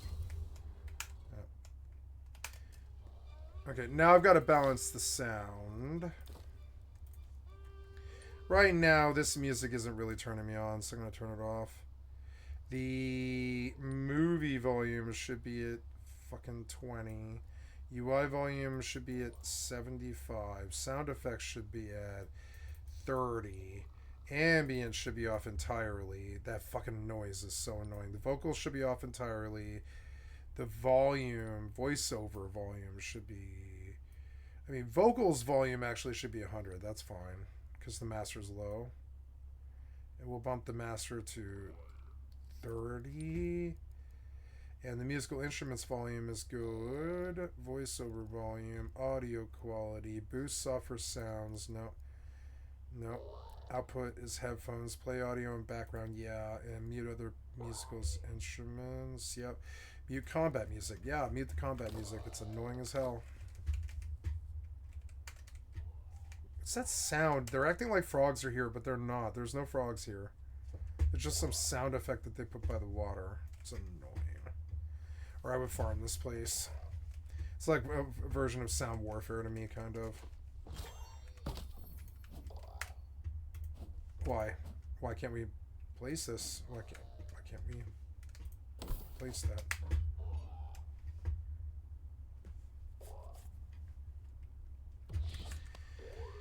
It's gonna be so fun when I start tomorrow.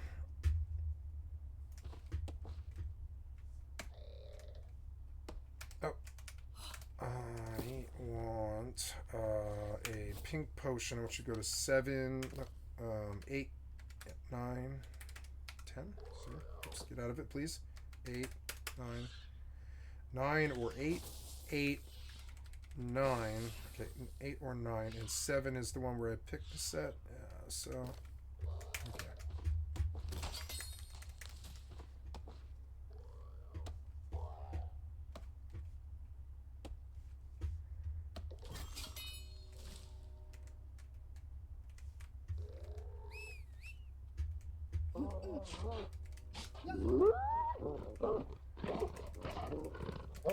That's a terrible ass sound. The vocals. It's the voiceover.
Ah.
Okay, I was gonna go and do sales here.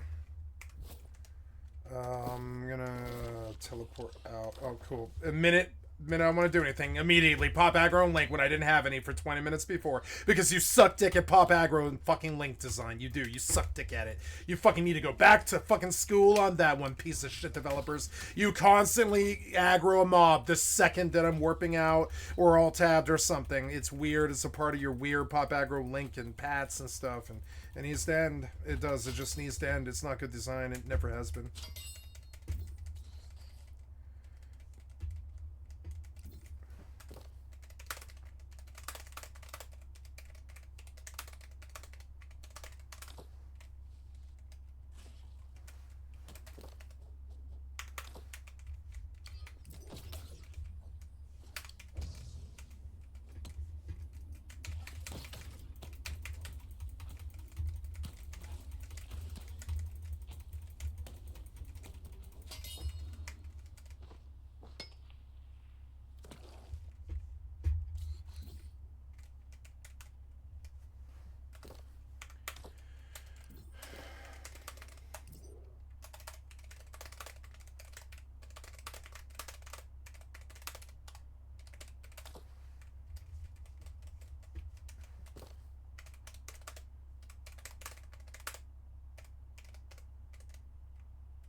I'm going West Coast tomorrow. I don't care.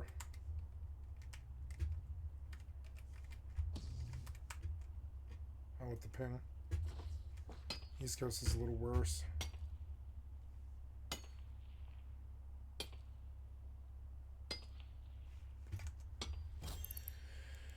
$38 million for Hawks. Let's go load a video. Oh, yep. Let's go see what's going on in the world today. I haven't done YouTube in like 2 days. The Roblox situation is crazy by Kira. The Awakening of Jim Carrey's Hollywood's Worst Nightmare. Uh-oh. Hollywood's Worst Nightmare. That's a brand new Patrick CC. So we'll do Kira, Patrick CC, Jimquisition. I don't want any more tribalist stuff anymore. I'm going to just kick it off my channel. I don't want any more tribalist, like, political stuff on my channel anymore. Just the events themselves. That's it. The target lock changed in New World.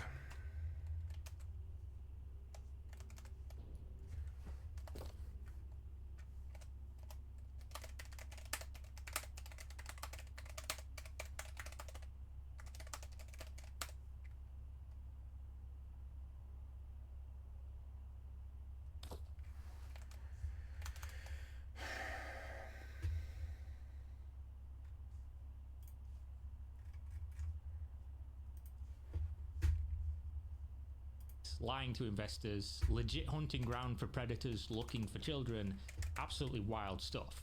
But headlines don't quite do this one justice. The real devil is in the details. So instead of you reading a massive document that goes over everything in painstaking details, why don't I just do it for you and tell you all the important bits instead?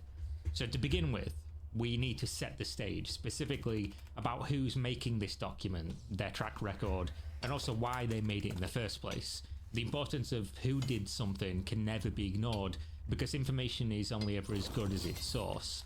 This whole research dump was conducted by HindenburgResearch.com, which published the expose on October the 8th, 2024. Hindenburg Research is an investment research firm who, at least according to Wikipedia, focuses on what is referred to as activist short selling.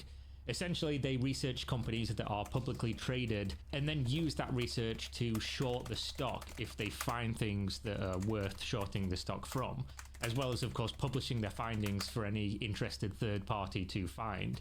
Their research does seem to be factual, in-depth, and reliable for the most part. They've been operating in this capacity since 2017, and you can very easily look up their track record, which is, I might say so, pretty stellar. The more important part isn't exactly who they are, but why they would do this. And the obvious answer is always going to be money, basically. The same reason anyone in the stock market does anything in the first place. But unlike other investors, they are impacting the market directly in their favor by publishing this meticulously researched information, which has led to them being incredibly successful as short sellers. After all, they're not just finding weaknesses in the market and then positioning themselves to take advantage of said weakness, but they're then putting on a spotlight for the rest of the Wall Street and the world to see and react accordingly. But they're already set up, so they're going to be the ones that take the most advantage from the fact that what they found is relevant to other people. With this being the case, their track record, as well as them being heavily exposed to easy civil litigation if they were found to be spreading misinformation or, saying things that aren't true, especially with easy to prove damages to the target company's reputation and their stock price, you can take this report as maybe slightly more than just baseless accusations, but of course, do your own research as always with everything, and not everything is going to be gospel just because some company has a good track record previously, especially because it's a lot of stuff we've heard before, which brings us straight back to the topic at hand, Roblox. Navigating to the About Us page, Roblox boasts some eye-watering numbers.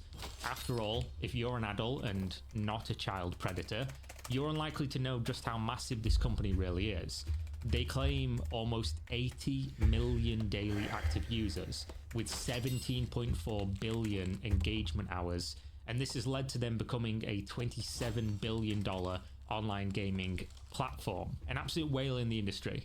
The issue is that according to Hindenburg Research, these numbers are massively inflated, anywhere from 25 to 100%. And not just that, but Roblox is a platform that is crawling with PDFs. And I'm not talking about their investor report files sent out each quarter. If you've been around the gaming internet at all, you'll no doubt have seen the stories already. There's lots of examples out there of this just being a really, really terrible place for unsupervised children, which is sad, obviously, because the children seem to love Roblox. It's not just a video game either. It's an ever-evolving platform for video games as well as social interaction. Unfortunately, due to the fact it's mostly kids, that's obviously also where predators are going to flock to. Unfortunately, this is the case, which means it's on Roblox and of course parents as well to really do something about this. But let's finally get into some details. First, about the claims of Roblox inflating their numbers to investors. To start out, it's important to understand that Roblox as a company, despite boasting insane numbers with even more crazy growth that they're promising, they've never booked a profit for a single quarter since becoming a publicly traded company. As in, they operate at a loss financially. This would usually mean a company would see a negative trend in their stock price because, well, why would the price keep going up and earn you a return on your investment if the company just never makes money, right? I mean, it's not a good business strategy. But if a company is projected to continue with an insane trajectory of growth, then that can lead to ever-increasing stock prices. Essentially, people are speculating on the idea it will eventually make money from its massive and, of course, growing audience. And when it does, it will balloon the price, and anyone buying in before then will make incredible returns. It isn't wrong or a bad idea, but it is a risk because there is a ceiling for growth. As silly as that sounds, there are a finite amount of people that can use your product. And not just that, but of course, some platforms struggle to monetize their audience. You can look at Facebook for an example of all of these things. It's not necessarily true that you can grow infinitely and then also monetize the people you grew from. Either way, Roblox basically blows money out of its ass each quarter. In the last 3 years alone, they've lost over $2.6 billion. Despite that, Roblox trades at a premium compared to similarly sized or even larger gaming corporations like Take-Two, Electronic Arts, and of course Nintendo. While the company is absolutely burning money like Joker in Batman Begins, there is one person, well, a couple people, but one in particular, inside the company that's making money hand over fist. Their CEO, David Baszucki. This guy has sold $526 million worth of his shares since taking the company public in 2021. $500 million, and it isn't just him. Other insiders of the company have reportedly dumped a total of $1.7 billion in that time as well. The implication here is that while David is telling the stock market that Roblox is going to grow to 1 billion daily active users, making the platform account for over 12% of the world's population logging on to play Roblox each day, therefore becoming one of the most used and hopefully most viable companies on the planet, he isn't waiting for that day, which is odd. Instead, he's using the positive sentiment of the market for the tale he's telling to dump his own position in the company, and so are the others that have this stock. This isn't criminal, of course, or any huge deal, outside of pointing out that the narrative of Roblox being a great speculative investment due to projected future growth seems way less compelling if the person telling that story doesn't believe in it themselves. After all, nobody needs $500 million in the short term. If he sold $100 million and then started living like a rock star, you could be like, okay, yeah, that's understandable. I mean, he's worked hard. I'm sure he needs that money, right? But a combined 1.7 million from the inner circle, nobody needs that much money. And if they believe that it would be worth tens of billions instead of 1 billion in the very near future, well, it doesn't make a ton of sense, does it? If you knew your company was going to be that huge, you'd probably just hang on to it and cash it in later. Which brings us to the next point. It ties in and perfectly exposes why the report outlines this information. Hindenburg Research claims that Roblox are lying about their user activity, making it inflated by 25 to 42% or even more, which if true would certainly explain why they would want to dump their shares as quickly as possible, as this graph suggests. Because if the numbers are fake, then the future probably isn't as bright as they're claiming. The research document points this exact thing out, stating that since Roblox isn't profitable, its stock price and in turn insiders... I'm not really following this and I'm going to start it over. I'm sorry. I was talking. It's my computer. I can start it over if I want. You might have seen the headline. Oh, look, they changed Google again. They changed the Google video again, and it's like a little bit more uniform of a square. That's cool. Why am I being attacked, AFK? Because you suck dick at Pat and aggro when I'm AFK. I go, it's like quiet for 20 minutes. I alt-tab, and inside of 3 seconds, you have some piece of shit mob on me, and it's terrible-ass design. You need to fucking fix it. You do. It's indicative of why you aren't the king, you know? This stuff. Come on, man.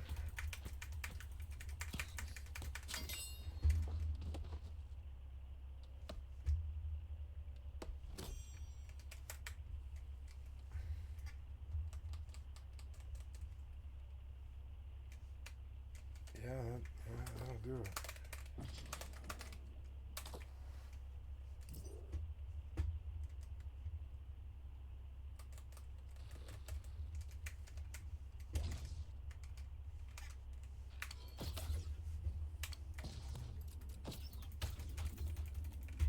Same.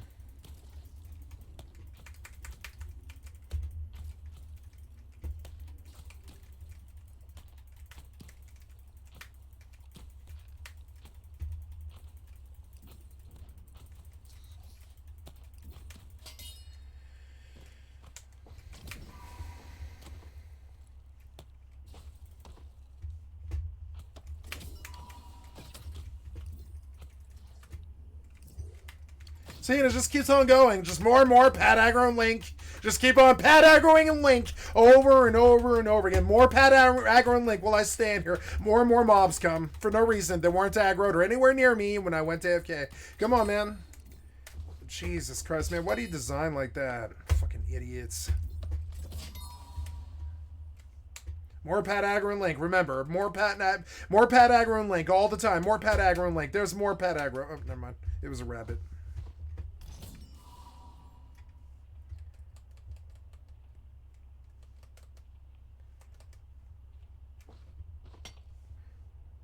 Is that a mob mining or is it a player?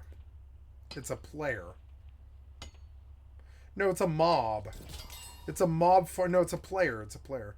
Damn it, man. You're taking my ore. You're so annoying. I'm going for that one first.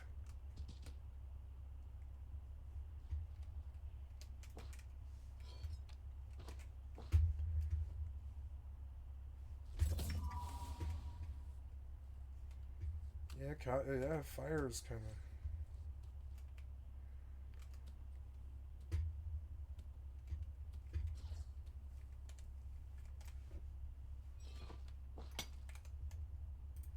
Roblox, worst company in the world. Terrible place, lying to investors. Oh no! Child labor! For children.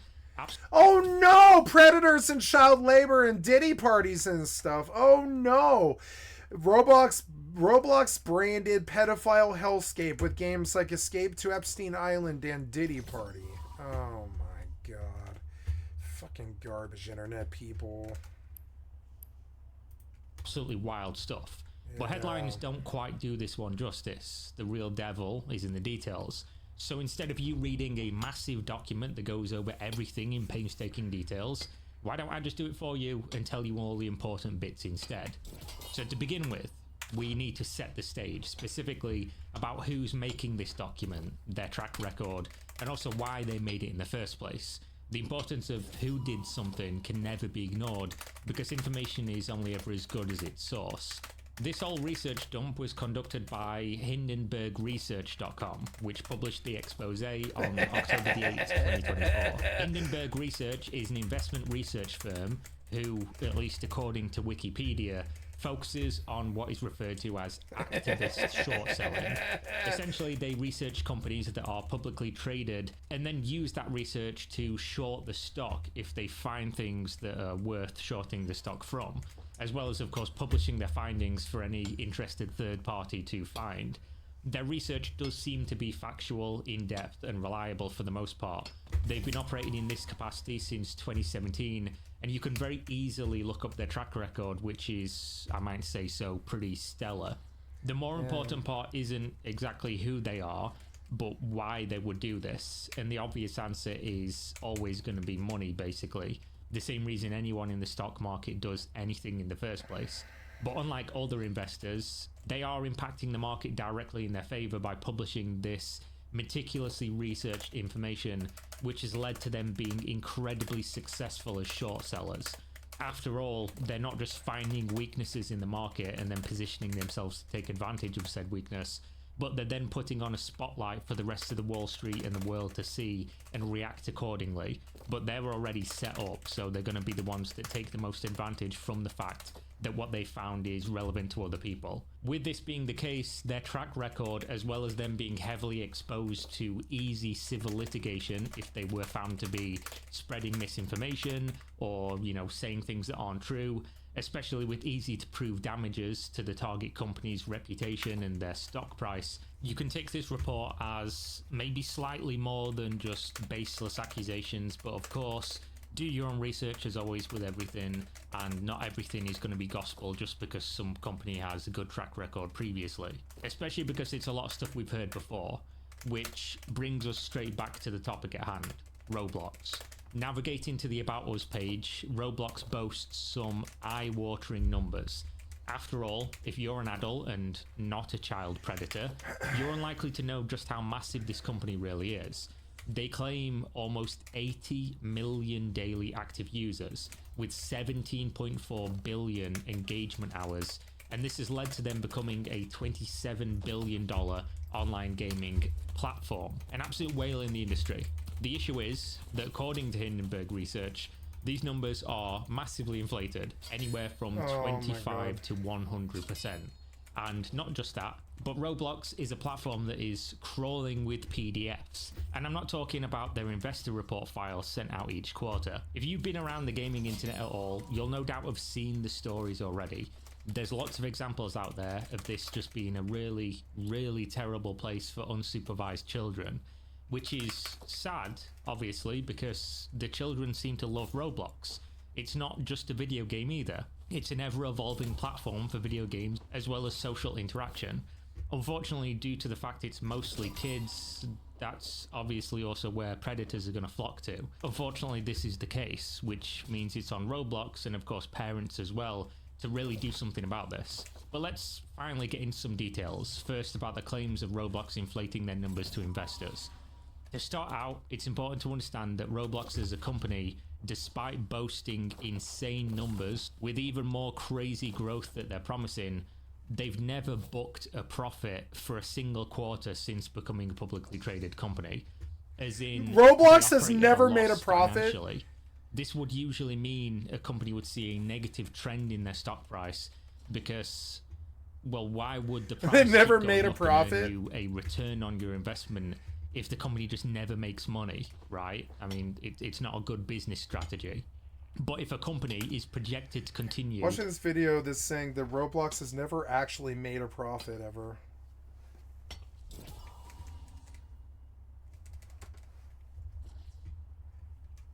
Never actually posted a financial profit yet. It's never made... It's never been in the black, only red. They make Roblox for free. Oh my god. How do they pay for it?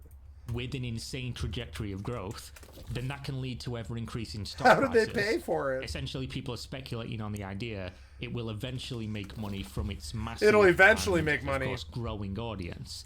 And when it does, it will balloon the price, and anyone buying in before then will make incredible returns. It isn't wrong or a bad idea, but it is a risk because there is a ceiling for growth. As silly as that sounds, there are a finite amount of people that can use your product. And not just that, but of course some platforms struggle to monetize their audience. You can look at Facebook for an example of all of these things. It's not necessarily true that you can grow infinitely and then also monetize the people you grew from. Oh, you paused this video? Come on, man.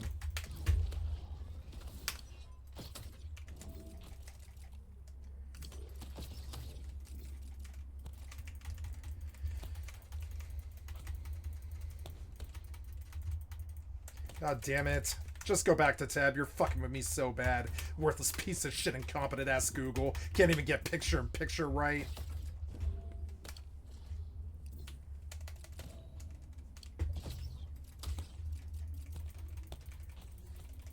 More pad aggro and link. More pad aggro, more link. More pad aggro, more link. More pad aggro, more link. Don't forget. More pad aggro, more link all the time. More pad aggro, more link. Jesus Christ, man. I haven't even moved. Come on, man.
Either way, Roblox basically blows money out of its ass each quarter. In the last 3 years alone. Just heard.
alone, they've lost over $2.6 billion.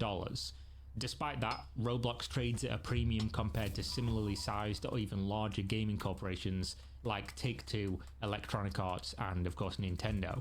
While the company is absolutely burning money like Joker in Batman Begins, there is one person, well, a couple people, but one in particular, inside Like the company burns money that's like making Joker money in hand Batman over Begins. fist.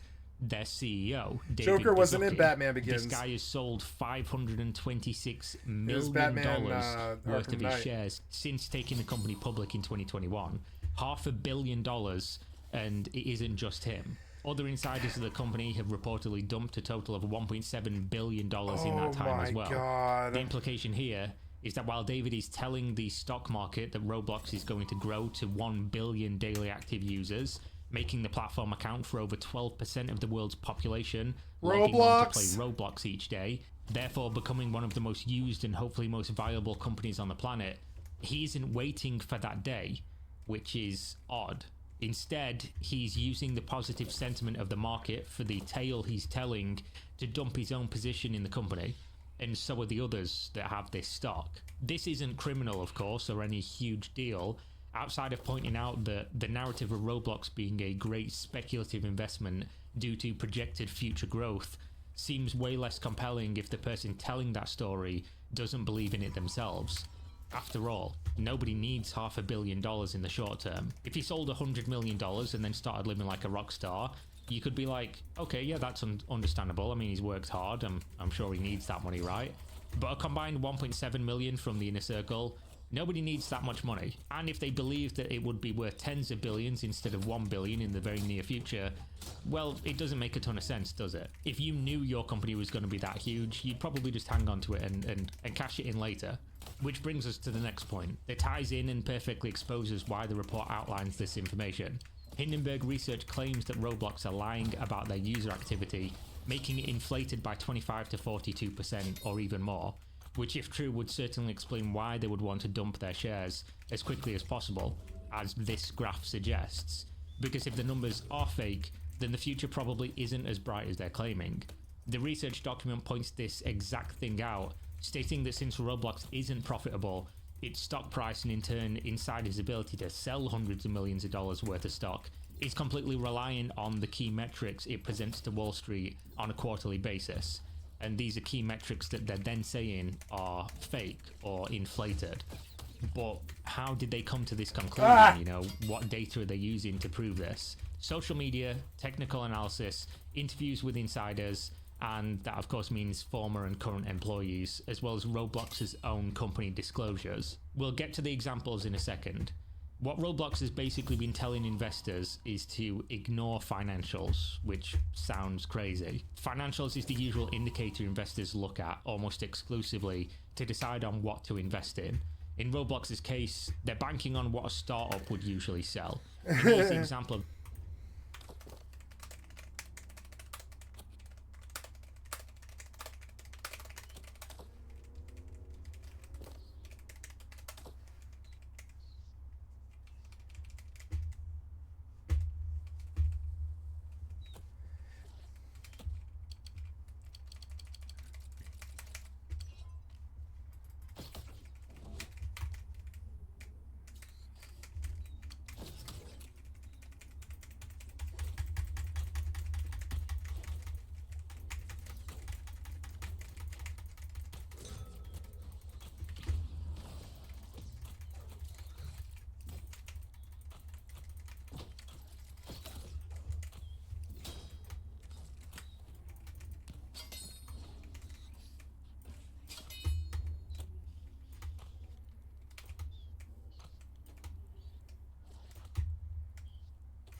That's what it costs to run.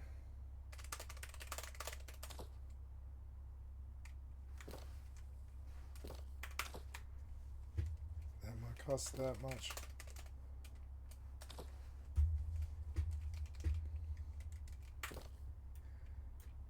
This would be Netflix, who operated at a loss for over 6 years at the very beginning. They had a product, the market obviously wanted this product, and they had a growing user base. What they could have done at the beginning was push for profitability really early at the cost of faster growth. But instead they focused on growth, didn't focus on making money, and then 20 years later, instead of booking their first $6.5 million profit, which they did at the beginning after 6 years, they booked a $5.4 billion profit in 2023. Roblox tells investors to focus on two key metrics, one being daily active users, the other being total hours engaged. Specifically, they claim that they're not monetizing roughly 80% of their reported engagement hours, which sounds great.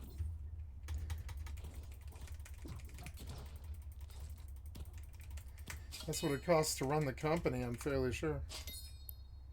To an investor, because that means if the company's already doing this well and only earning from 20% of the time users are on the platform, that would indicate that the other 80%, if it was managed to be converted, would mean absolutely insane growth in revenue, especially if those hours are also going to grow.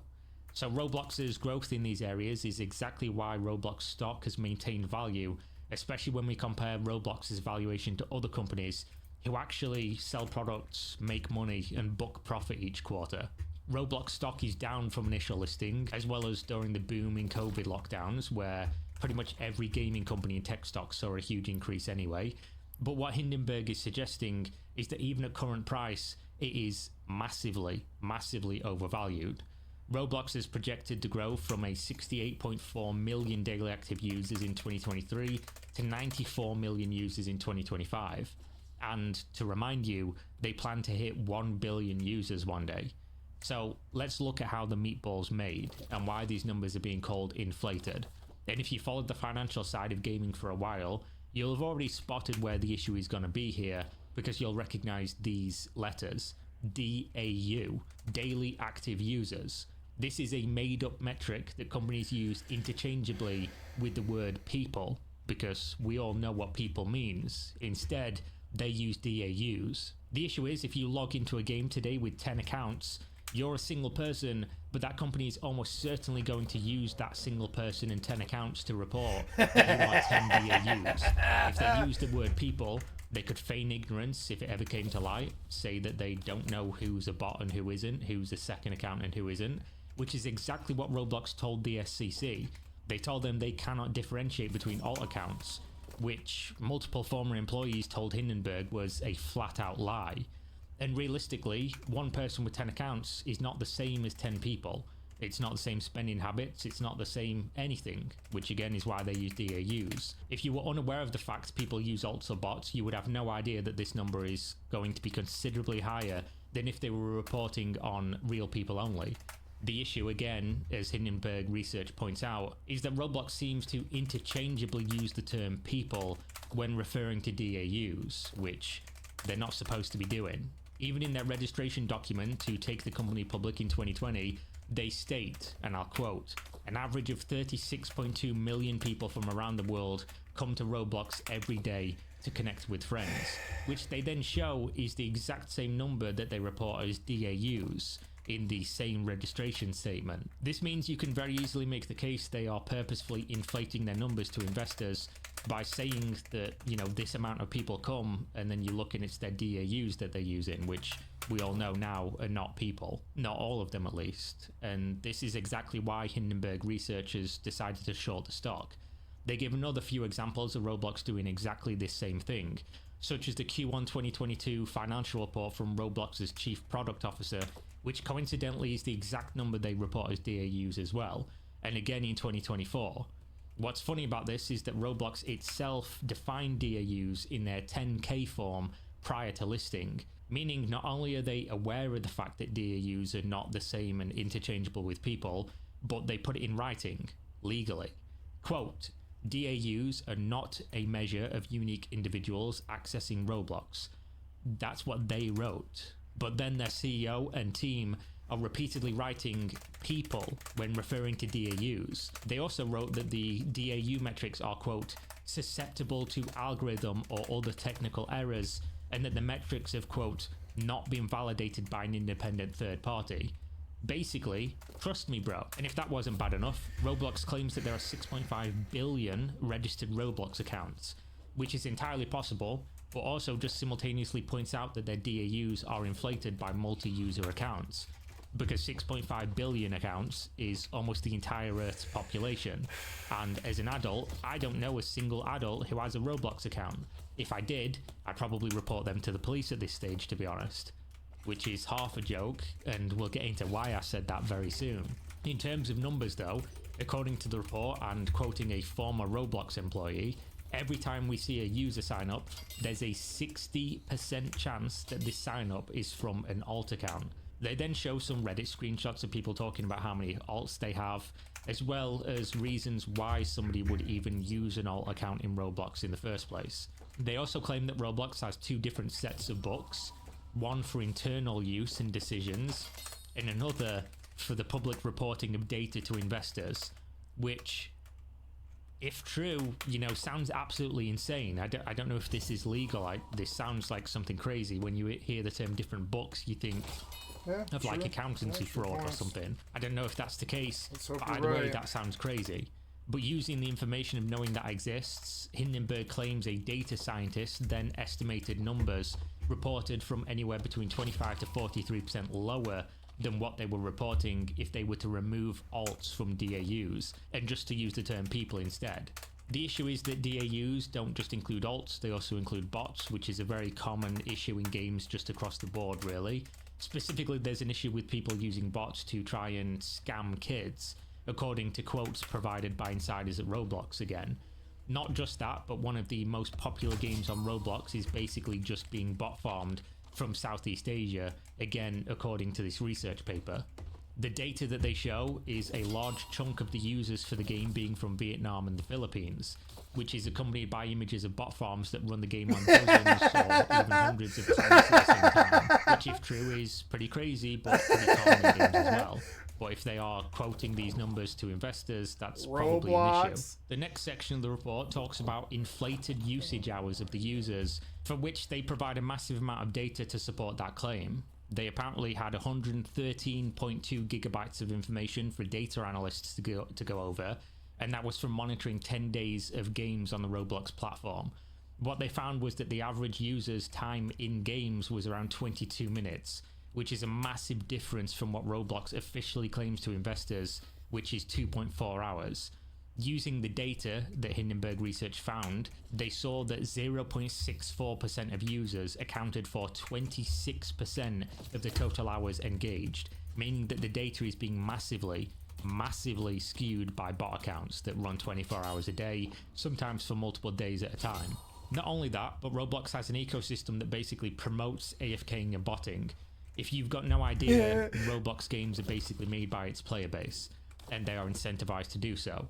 That's why it's a platform and not a game. It's the metaverse, basically, that cryptocurrency bros kept talking about, except with crypto and just slightly less maturity in the player base. Creators are making these games, and they earn money from doing so if they're popular.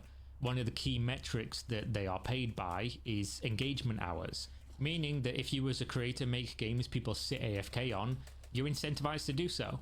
Because, of course, for Roblox as a company, if the creators are making games that people log on and stay online for a long time to farm things, those stats are then things you can put in your investor report. And again, since you're not earning money from your audience, these are the only things you can sell to investors. Which, to be fair, means that they are actually on the game and they're not just bots, which isn't a terrible thing. But it also means that there will be more bots and more alts on there, and that data is going to be reported to inflate the company's value. But here we come to the real meat and potatoes of the report, a title that simply reads, "Our in-game Roblox research revealed an X-rated PDF hellscape exposing children to grooming, pornography, violent content, and extremely abusive speech." I'll probably have to have just censored some of those words for YouTube's monetization, but just know it's all bad things with adults that you wouldn't want kids exposed to. This section opens up with a 3 minutes and 47 seconds video that I can't show you for obvious reasons, but you can find it in the report. It shows the CEO talking about their moderation while displaying videos of what is going on in the game right now, which completely contradicts what he's saying about their moderation. What's in the video is a bunch of racism, hate speech, naked pictures of Alex. What's actually in the video is Rust. Actual Rust, or actual Roblox, right? And then they say, oh no, it's a family-friendly play, so we don't know why kids won't play this game anymore, and all this stuff. And why the parents are mad at us. Yeah, it's totally family-friendly, yeah. It's the internet. Clearly had been displayed to children. Just a bunch of really awful shit that shouldn't be around kids. Basically, they display that the moderation on the platform is not fit for purpose, especially when, you know, the majority of the user base are children. Which isn't to say that other games don't suffer from this issue, but with the fact that Roblox is a user-generated content game, platform rather than a game really, as well as of course the average age of the player base means the vast majority of children, it's clear Roblox is worse than other games for this, and that's why they have such a problem compared to, you know, just some random other multiplayer game. That's why if you go Google it, you can find dozens of reports and convictions of people grooming children from Roblox, meeting them in real life from Roblox. With this being the case, it would then surprise you to learn that Roblox is pushing more towards AI moderation and less human moderation, even lowering trust AI and will safety fix it. expenses. AI will make sure these So kids are safe. What this sentence means is that they're putting less money into moderation, despite knowing that there are real harms going on their platform, and that they have a reputation both in media and in users that they have an issue with people grooming kids on there. They've been told, they know about this, and then now they're still, even despite all of that, obviously what they've got going already doesn't work. It's gross. These dudes are like my age. They're like 40. And they hang out on Roblox. And they like fall in love with somebody, and they find out it's like a young, attractive 14-year-old girl who should be on Roblox because it's a kid's game. You know, or whatever, 13-year-old girl or whatever. And they start up a relationship with them, and then they date for like 4 years and shit. It's disgusting. And they date for like 4 years and shit, but she's still only 17 when he finds out how young she is or whatever. And then they're fucked at that point because they're like in love. It's disgusting, and that's how these fucking things happen. It's disgusting. It's why I don't play kids games or hang around kids or like a large clan full of kids anymore. I'm like, nah, man. Like, nah. It's not that I'm worried about myself being sucked away by some young girl or something. It's that I just don't belong around them. I don't really belong. It's sort of like I belong at a bar drinking beer with the homies or whatever. I'm a 40-year-old dude. I don't really belong around like young kids on a Roblox game, really. Like New World is okay, but it's mainly because I'm not surrounded by kids. You know, if I was like Rust, I would leave. I would mainly leave. I left Rust. I was like, too many kids, too many idiots, too many bads. What's that sound? Blah, blah, blah, blah, blah. What's that sound? Blah, blah, blah, blah, blah. What's that sound? And I aced him in, like under a second. I was like, what's that sound? Bah, bah, bah, bah. And it's like, yeah, that kind of immaturity and I can't move. Stupid ass map keeps opening. Come on, man. You're so annoying. I'm just gonna pull out the other set because it's way too annoying to like try and kill you with this crappy set.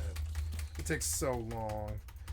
Ice Gauntlet sucks. I don't like it. Hurry up, you. Hurry up, you. Die. Alright, I'm just gonna go back to Everfall now. I've done enough farming for today. Everfall.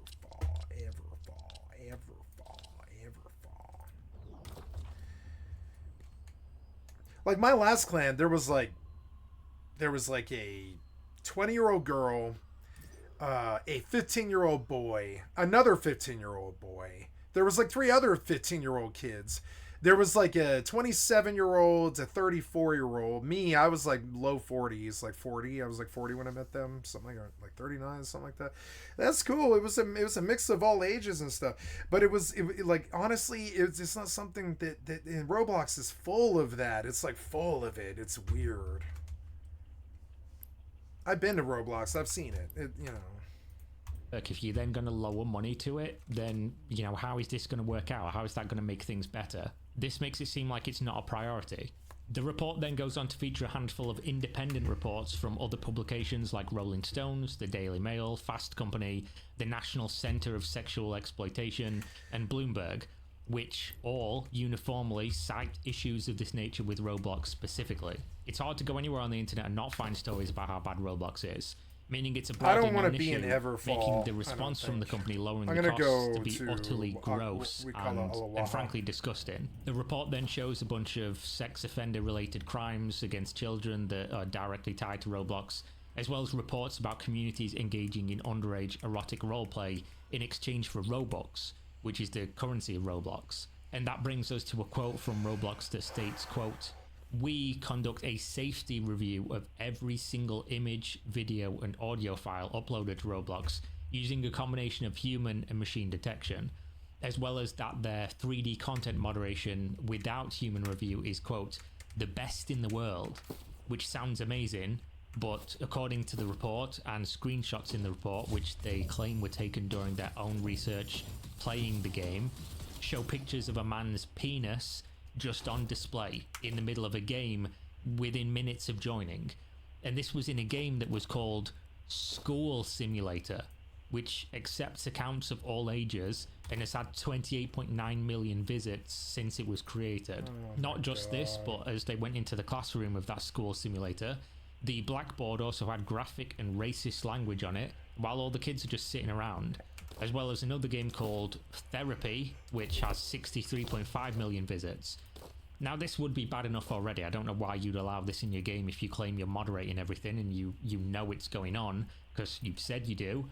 But this is something kids shouldn't be doing in the first place. You know, mock therapy, it's a very dangerous power dynamic. One-on-one with a stranger in an intimate setting is insane for children to be exposed to. So you won't be surprised when the person the researchers are being therapized by says he's a rapper but with only 1p, and then advises them they should run away from home. When they asked where they should go if they did, the therapist says they can go to his basement, but they would need to pay with their body, at which point he also offers to drive to them and quote, "Take you with me." Now, this could be a child, being edgy, saying, you know, crazy stuff. But no matter what, it's insane. It's insane. And this could easily, of course, be an adult speaking to an actual child. Because according to already public criminal charges, there are many examples of this already happening. There's even examples in this article of clubs within the game with 6.9 million visits since they were created, where people are just joining and simulating sex acts. It's still up now and has been since December 2022. Another called Public Bathroom Simulator Vibe has been up since November 2021 with 22.7 million visits.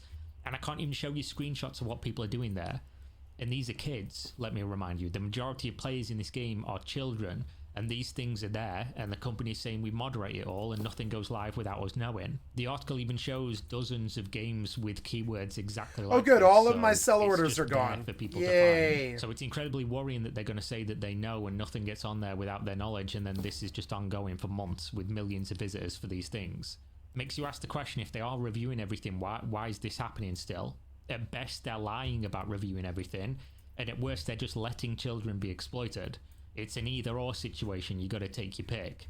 The next example is Public Swimming Pool Vibe, 16.7 million visits, open to kids, around since January of 2022. The screenshots can't be displayed on YouTube, but the description is entering into a nightclub-looking place, dim lights, loud music, and finding a bunch of characters in revealing outfits performing sexual acts, which seems like a common thing in Roblox, apparently.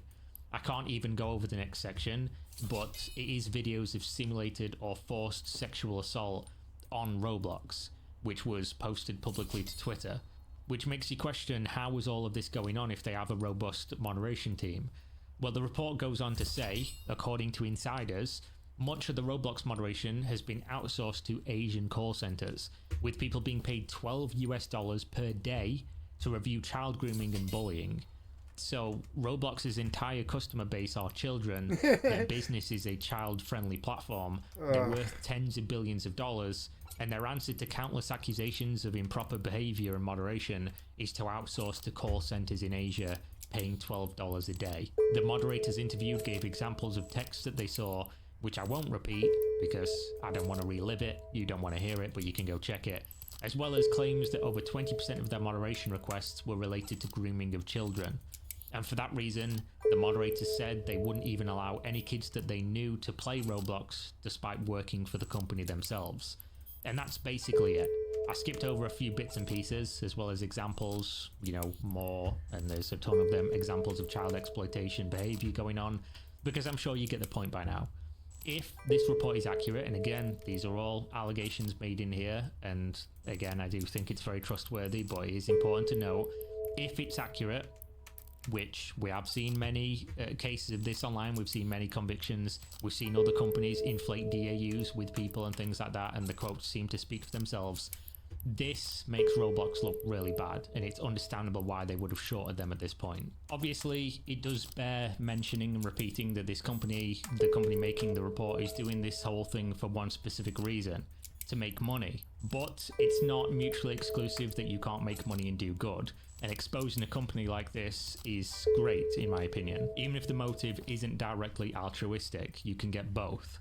That being said, people who follow gaming news won't be shocked or surprised to learn any of these things in the report, but we've never seen it broken down so meticulously and all in one place. All gaming companies, for the record, have moderation issues, and most gaming companies fudge their numbers with things like DAUs and MAUs, monthly active users, instead of giving a realistic outlook based on real people and saying people, how many real humans are using this thing. This isn't the biggest deal because everybody is doing it, and it's information I'd think, or I'd hope, a savvy investor would know about the gaming world if they were putting money into it. But since Roblox has managed to maintain a high share price versus their competitors, despite losing money every quarter since listing, clearly that isn't the case. But either way, thanks for watching. Hopefully this was informative. The link for the original report will be in the description. Go check out Gamer Subs if you want to buy some cool merch like this hoodie that I'm wearing, or, drinks, powders you can put in, shaker cups, things like that. There will be a link in the video description. You'll get 10% discount. I'll get a kickback. Win-win for everybody. Hopefully you enjoyed. Leave me suggestions for content you want to see covered, things like that, either in comments, Discord, Twitter, all social medias, as well as Patreon down. Let's see if I missed anything else. Nope, I believe I've seen them all. Yeah, I've watched everything he's done because they're always really good. Yeah, these are always really super good. Yeah. So, back to the list. I had a list, right? Yeah, I have a list. Yeah, sweet. Below, and I'll see you next time. Peace. Thank you, Kira, for the excellent content from your stream. I've liked and subbed to your channel. You might have seen the headlines. Once he reached the pinnacle of fame and fortune, he realized it was all a lie. Hollywood sold Jim Carrey the dream. You're going to be a big star. This next opportunity is going to be your breakout moment. It's going to be harassment the rest of your life. They're going to constantly want you to be somewhere. They're going to hold it against you if you don't show up. They're going to be like, oh, you failed this thing. And they're going to be so cruel to you and all this. And this is what you signed up for? And he found out. Like, trust me, he's smart enough to know that not all that glitters is gold. Not all that glitters is gold.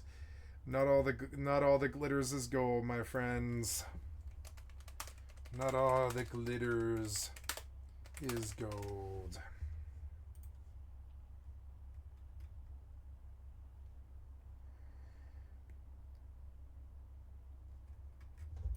Failing to develop a successful career. He was desperate for the acceptance and approval of others who were willing to discard him whenever they pleased. Yet through the power of divine intervention or just pure talent, he finally made it. He made classic films in multiple genres, generating billions of dollars and inspiring people all over the world, and yet he felt empty, alone, lacking purpose and identity. And once the Hollywood facade veered its ugly head, Carrey did not run away. Instead, he used his platform to expose the soulless, evil industry that's praised by innocent people who don't understand they are being fooled. Jim, you got really dressed up for the occasion. You look good. I didn't get dressed up. Who did? There is no me.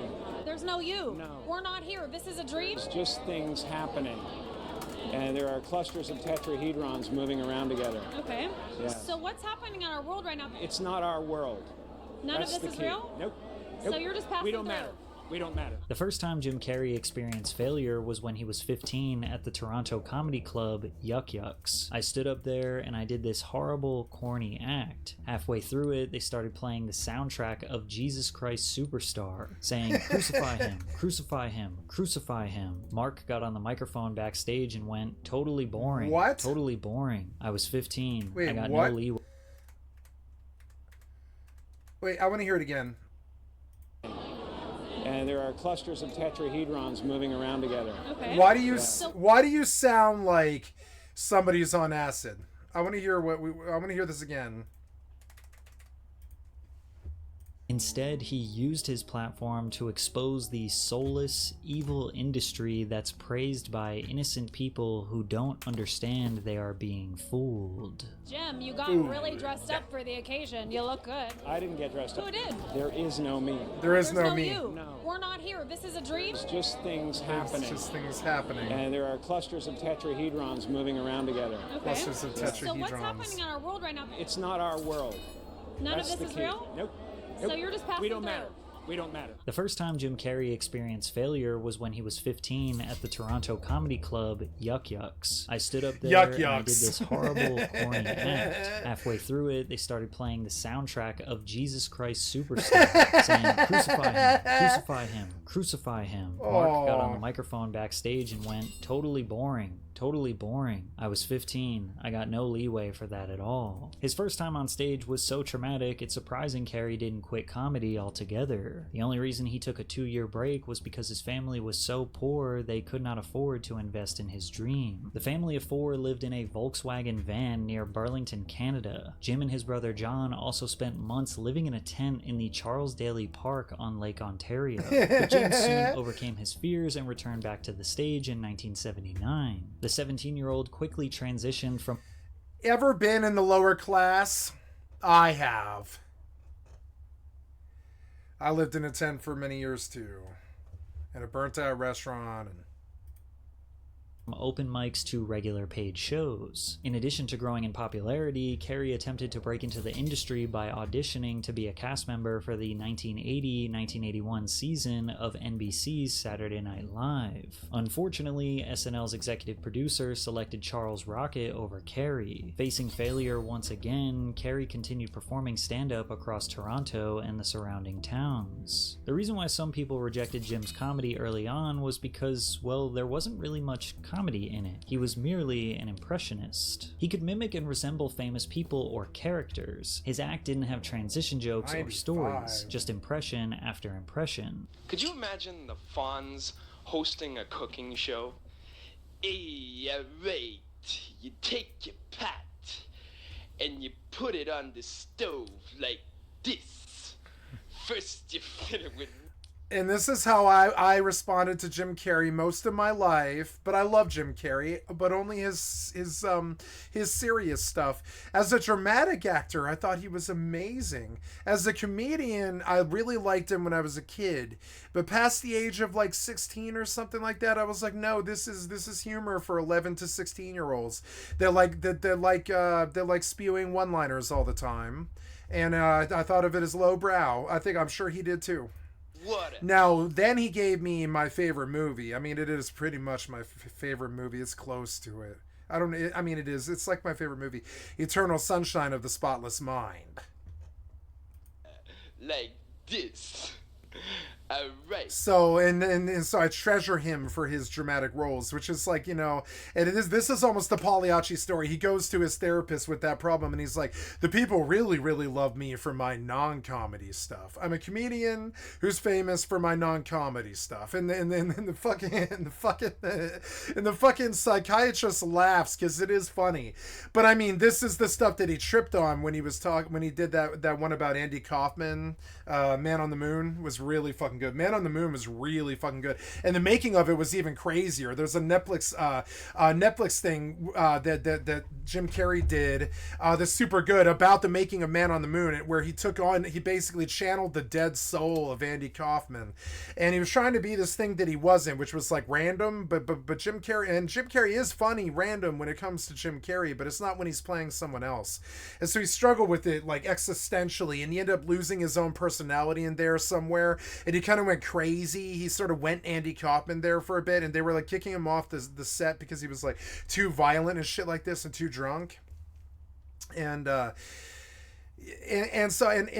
I thought that the making of Man on the Moon thing that they did, Andy and Charlie or whatever it's called, I forget the name of it, but that thing was so much better than the actual movie Man on the Moon, which was also a really good movie, but it wasn't like, but it wasn't as good as the making of, which was a philosophical study of an existential crisis, which was so deep and so good.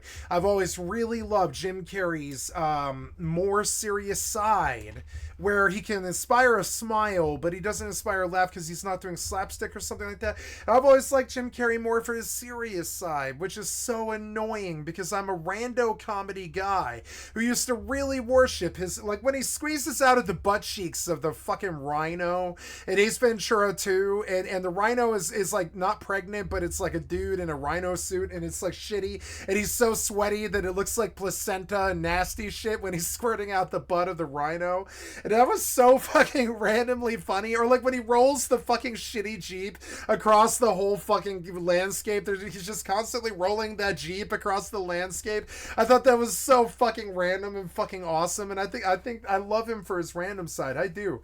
But honestly, I stopped thinking that this stuff was funny past the age of like 17 or something like that. 22. It was like 22. Past the age of like 22, I was like, this isn't funny. It's the stuff that makes 13-year-olds laugh. It's not very faceted or good. And I'm sure this affected his career.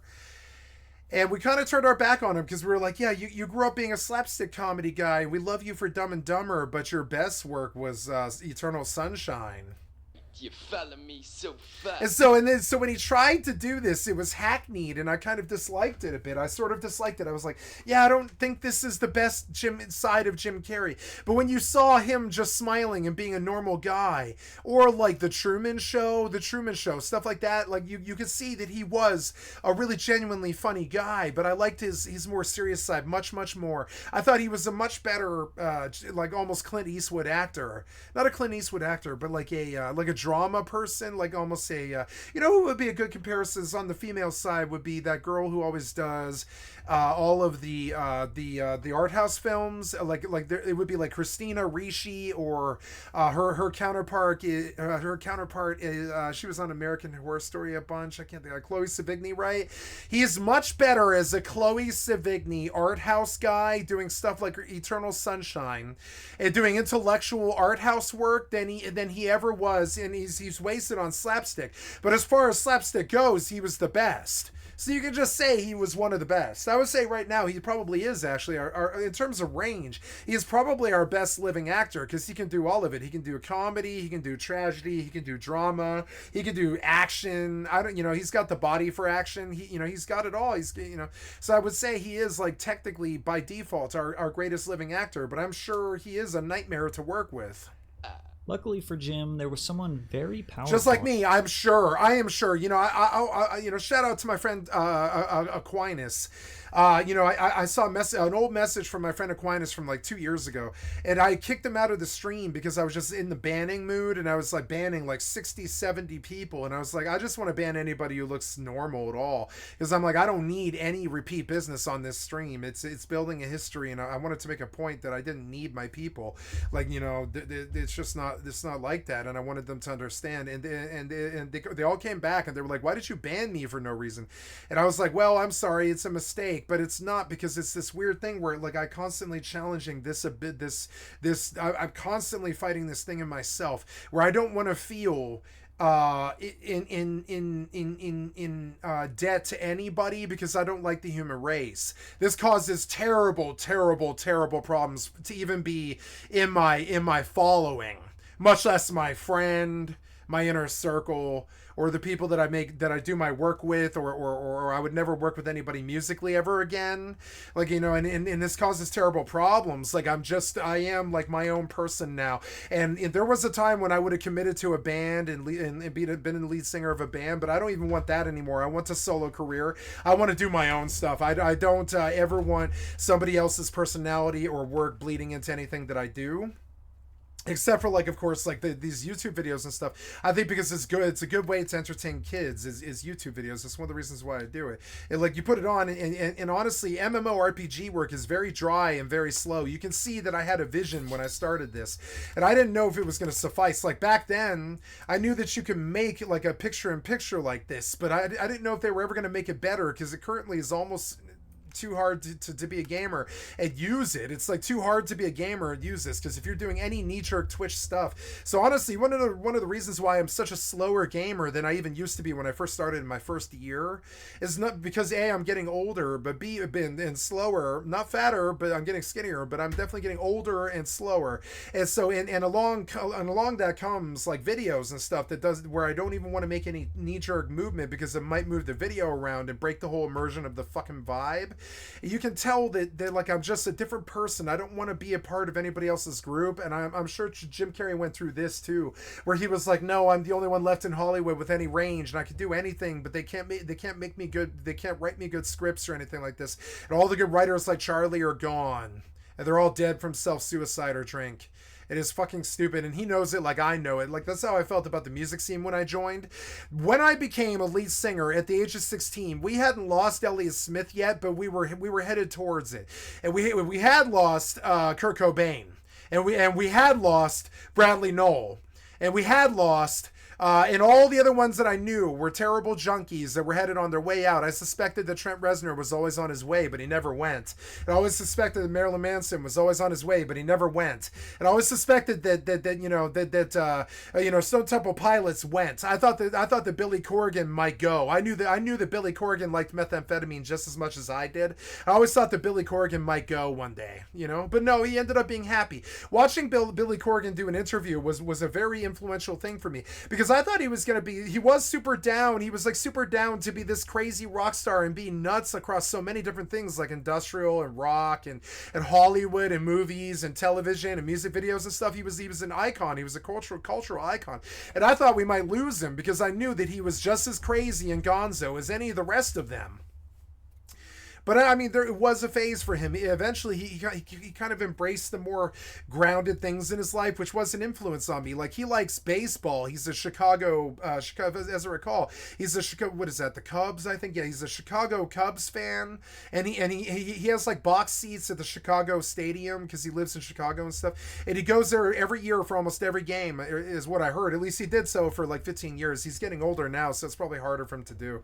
But like, but he did do that for a long time, and I was like, I really respect that, because the druggies that I know, they hang out in dark fucking rooms filled with heroin strippers and shit, and they just get high all the fucking time. The musicians and druggies that I know, they just get high all the time. It's cool to hear somebody actually go to a baseball game or something like that. So I just, in the end, I decided to let that influence me, and just started to let the real life influences and interests that I have sort of take over my interests, and not become like a member of the 27 Club like 10 years later. Out there who did believe in him. Writer. A lot of people have always believed in him, but a lot of us also were like, yeah, but you came up as a clown. You were always the Pagliacci. We don't know if we trust you for drama, and that really stressed him out. But I trust him more for drama than I do comedy, because a lot of his movies weren't very funny to me. He had like 3 movies that I thought were genuinely fucking, like, gut-splittingly fucking funny, which were like The Mask, Dumb and Dumber. I'm drawing a blank. Me, Myself, and Irene. That's it. Those are the 3 that I can think of that I thought were actually genuinely rando, my sort of fucking random, hilarious, like Nice Hooters, stuff like that. That's just genuinely fucking hilarious and stuff. And he only really gave us 3 classics like that I would say were worth a revisit. And in terms of that, we have another person like that who I actually actively dislike, named Ben Stiller, who gave us 3 really truly classic slapstick fucking hilarious fucking movies, like Something About Mary, I don't know, Zoolander, and I forget all the other funny stuff that he's done. Tropic Thunder, right? 3 really truly slapstickly fucking hilariously fucking good like comedy movies and stuff. So when you look at Jim Carrey from his slapstick funny, I think he's honestly a Ben Stiller level of comedian. But when you look at drama, he made like my favorite movie of almost all time, which is Eternal Sunshine. And that's Charlie Kaufman. That's hard to do. It's hard to do. It's hard to nail a drama like that and do the perfect romance. I thought it was like the perfect romance. It was so good. It was for the Toronto Star, and it was tragic too. It was tragic. You knew that there was comedy starting to breach into it. When you saw that maybe this relationship that they just sort of threw away on a fucking whim because they're young and angry, maybe they don't deserve the relationship, and a bunch of comedy's about to ensue. But no, it was more like tragedy. It was kind of tragedy when Joel realized that he was never ever going to be able to know Clementine ever again, and that if they were to meet, they could perhaps hope for something maybe to spark. But there's something unique. Charlie Kaufman was trying to point out that there's something unique to relationships. It has something to do with us. It has to do with memory too. You have memories of what your mother and he covered all the stuff in it too. He's like, you have memories of what it was like to be in the living room while your mother walked around in her high skirt and your father was in the living room sitting in the Barco lounger or whatever with a beer and stuff. You have memories of this and what it was like to be young and hold yourself up to them and feel inadequate. You'll never be as perfect as them. You'll never know as much about the world as they do or anything like that. He covered a lot of the stuff in it. That kind of difficulty and existentialism and just sort of like, you know, like philosophical fucking tragedy almost, it is missing from most of Jim Carrey's work, but it is there in the dramas and it is super good. And I thought it was far superior to anything he offered to us in terms of comedy when I was 13 years old. This caused him a lot of problems, and I wish to talk about it before we hear what the problems are, because I'm sure this is about 40 minutes of Jim Carrey's problems, but this caused him problems. He wanted them to take him seriously as both a comedian and a drama person, as a good thespian. That's what good thespians do. They just play the roles that people need them to play. And he wanted the world to look at him as a good thespian, but no, it was always either he was an extremely good drama person or he was an extremely good comedian. It was never like he was both, and it was annoying because he is good both. He is good both. Although I would say the drama side of him is much better. Bruce Blackadar raved about Carrey, calling I've seen everything he's ever done. I guarantee it. I've seen everything he's ever done. Every movie. I've seen everything he's ever done. I was a very, very big Jim Carrey fan. Not because I'm into his mature style of humor, but because he changed. You know, he changed from... He went from Dumb and Dumber to Eternal Sunshine. I did that too. I went from Dumb and Dumber to Eternal Sunshine as well. In terms of how I treated women, in terms of the slurs I used to use, in terms of the people that I used to know, the high school friends that I kept around my entire fucking life. I went from Dumb and Dumber to something that I consider to be Eternal Sunshine, and Eternal Sunshine for me is a solo project. There might be a woman involved, but that's about it. There might be a romantic woman role in it, but really to me, Eternal Sunshine is a Charlie Kaufman project having to do with what you consider love to be, what you want it to be, and what it ended up being in your life. You know, we got all these other movies that weren't as good as Eternal Sunshine. It was kind of annoying. Like Art House kind of lit up then, but I mean, I don't think that a lot of those movies were as good as they could have been. I don't know.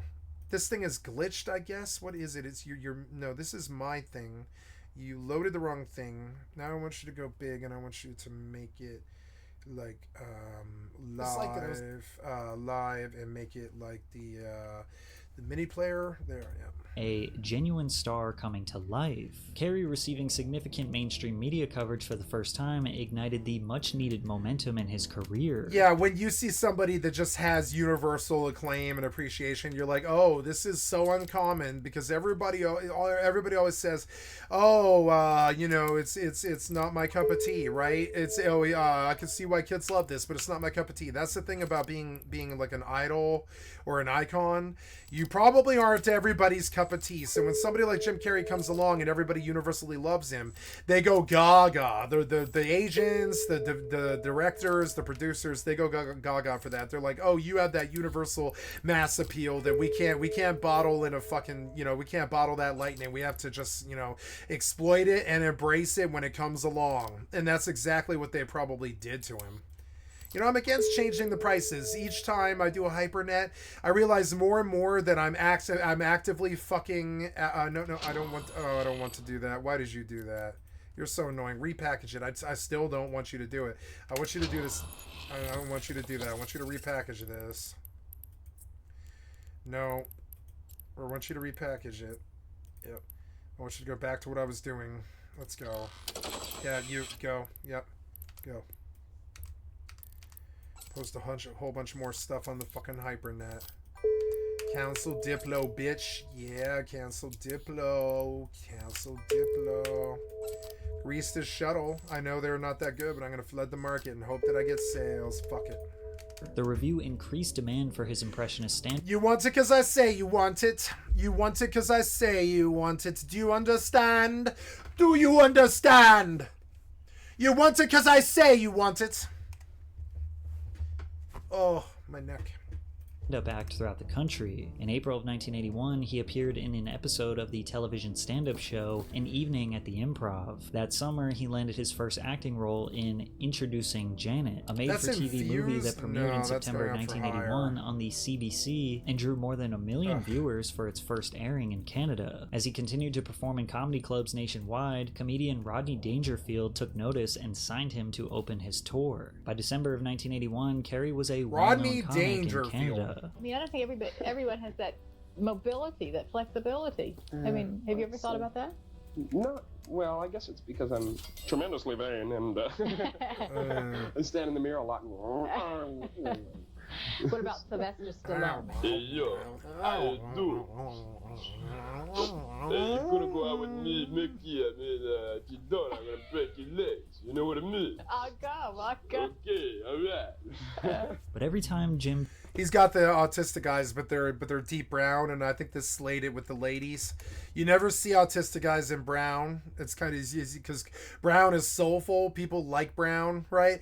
Green is deceptive. It's hilarious. Green can be deceptive. Bluish green and all that. But no, brown is always soulful and trusted. It's weird. Brown eye, like Van Morrison singing about, she's my brown hole girl.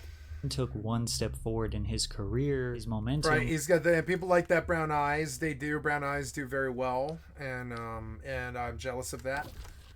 Would come to a screeching halt. And I don't mean to bring the momentum of this video to a screeching halt, but I do have to tell you about today's sponsor. Sure have you heard that the flavored air category is quickly becoming the leading alternative? No, I have not and don't care.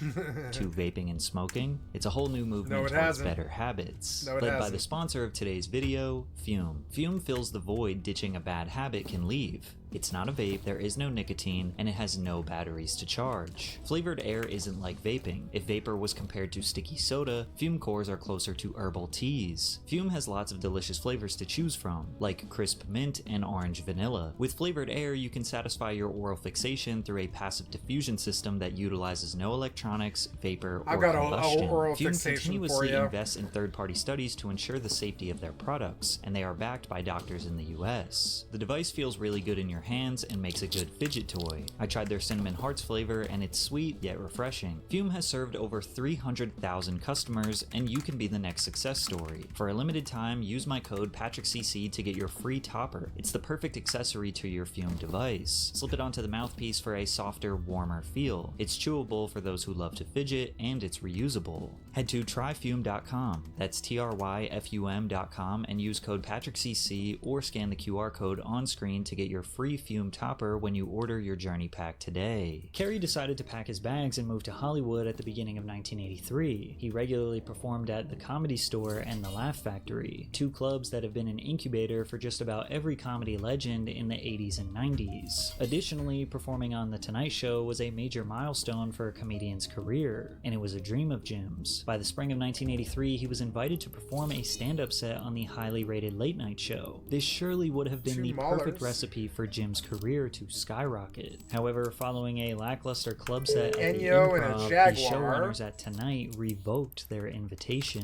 I had kind of a lukewarm night, and then I heard the news that I had lost the Tonight Show. It could have been the end of me, but my brain has always had this fail-safe space that goes, I don't know how, but it's gonna happen a different way. It's gonna happen a different way. Yeah, my brain has that too.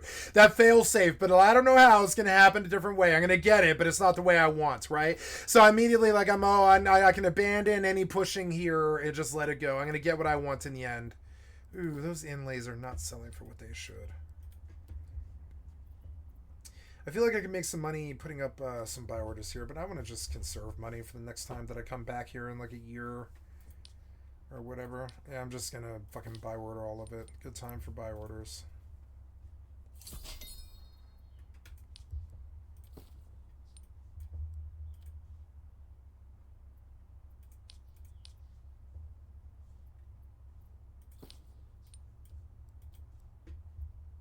Failure again, Carey returned home in April 1983 to rejuvenate and perform stand-up in a familiar environment. While in Toronto, CTV's flagship news magazine, Program W5, did a feature on Carey that aired nationally in Canada. Were you just born with this plastic face? I guess. Always hamming it up, you know? It just sort of came natural. I didn't know until like a year ago that was different than everybody else. That my face was so weird. I realized that's what my special thing is, I guess, is that I'm weird. Is that I'm rubber. One thing about Canada is they always held it down for Jim. They seemed to understand his greatness before the rest of the world did. This hometown motivation is just what he needed to keep his dreams alive. So yet again, he went back to Hollywood. Within a few months, Jim successfully landed the main role for a sitcom called The Duck Factory. Becoming the lead role in a sitcom was a massive opportunity that was seemingly reserved for A-list comedians in the 80s. It became a little more normalized in the 90s for new talent to get their own show. This means that Carey was ahead of the curve, sitting on a potential gold mine. To promote the series, Carey was set to appear on The Tonight Show starring Johnny Carson, which aired on the same network as The Duck Factory. During his appearance, the 21-year-old went through most of his popular impressions. Jack Nicholson. Clint Eastwood.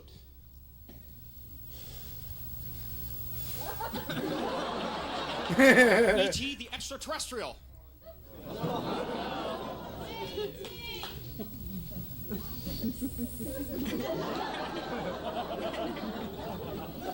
Unfortunately, The Duck Factory was cancelled after just one season. However, there were two major reasons that led to the show's demise. Firstly, the episodes were aired out of order, making it impossible for anyone to follow the plot. Secondly, Jim played the role of the straight man, which is basically the guy who sets up the joke so the funny guy can deliver the punchline. Roland, you want to take a look at this? Marty's script? Pass. It's really not as bad as you'd think. I've heard the same thing said about raw fish. I wouldn't want to try that either. Although Carey was the main character, they seemingly didn't play to his strengths. He never got the funny lines, and therefore the audience didn't really build a relationship with him. But still, Jim knew there was something around the corner from him. He finally got a taste of that Hollywood dream, and he could not subside. This was his destiny. I used to open my arms. I used to sit up there, you know, and open my arms and imagine a giant funnel of gifts would come right into from the universe. Yes. Honest to God, you could, you know, cut to me there. I'm like this, and if nothing else, it made me feel more positive about where I was. I drove down from Mulholland Drive every night, you know, that I went up there, feeling that I was one of the biggest actors in Hollywood. I was doing wonderful work that made people happy. I was, you know, I owned all that. That was it.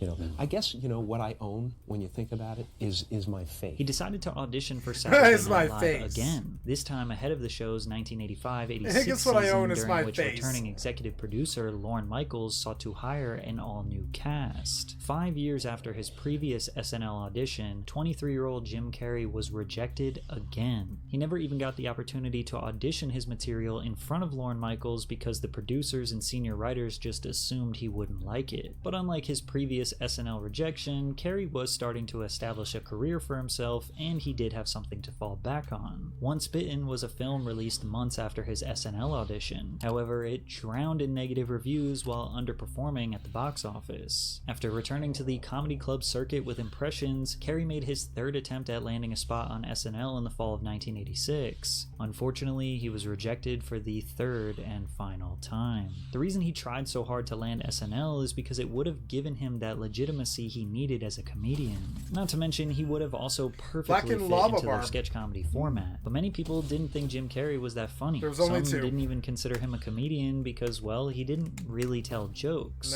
Combine that with the fact that his movies and TV roles were failing, and maybe that was an indication that he just wasn't going to be the Hollywood star that he and the people you guys of are Canada so thought mean he to would him like be. that. Or maybe it's because he wasn't being promoted in the right way or cast in the right roles. Perhaps Jim Carrey just didn't fit the mold that a comedian or actor in the 80s was supposed to be. But I never make it in the normal ways. You it's don't. always the side window or the basement window or something like that. Yeah. Same was, it's been true. Yeah, I never make it through the normal waves.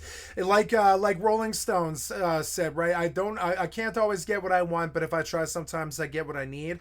I have everything I need. There's the only thing I need now that I don't have is a woman, and I would prefer to continue to work on my body for a couple more months before I go back to the dating pool. But I'm gonna fix even that, and I'm gonna get everything that I want because but it's never how I want, right? So I want to go back to the dating pool. It probably won't happen like that. I think something else will happen, and I don't know what it is yet, but we'll see. Something's always waiting in the bushes of love.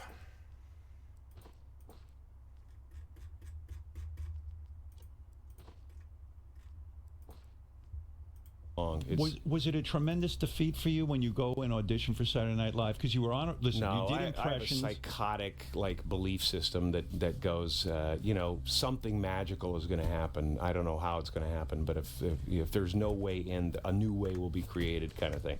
Most people would have given up, but Jim had invested so much into this life. He knew if he just stayed the course, something good would come. And surely, by divine intervention, luck, or just genuinely working on his craft, Jim Carrey made one connection that changed his career. Jim secured a role in the 1988 comedy film Earth Girls Are Easy, which is about a Southern California girl who befriends 3 furry aliens after their spaceship lands in her swimming pool. Actor and comedian Damon Wayans played an ancillary role in the film and was extremely impressed with Carey's comedic talents. They became friends. Damon told his brother Keenan about Jim while he was developing the soon-to-be groundbreaking American sketch comedy television show In Living Color. And Damon was like, yo, Keenan.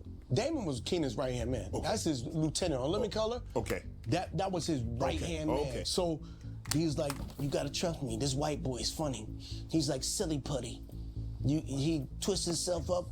He could suck his own if he tried. This white boy crazy. And Keenan was like, okay, let me see him. At a time when most sketch comedy shows were dominated by white performers, In Living Color stood out by centering Black and Latino talent, using humor to tackle issues like race, inequality, and stereotypes head-on. The show broke barriers by featuring skits that blended sharp social commentary with slapstick and absurd humor, often mocking political figures, celebrities, and cultural trends in ways that were both provocative and hilarious. Carey was a key member on In Living Color, where he became known for his wild physical comedy and over-the-top character portrayals. As one of the few white cast members, he stood out for his high-energy performances and fearless commitment to outlandish roles, which showcased his talent for slapstick and exaggerated facial expressions.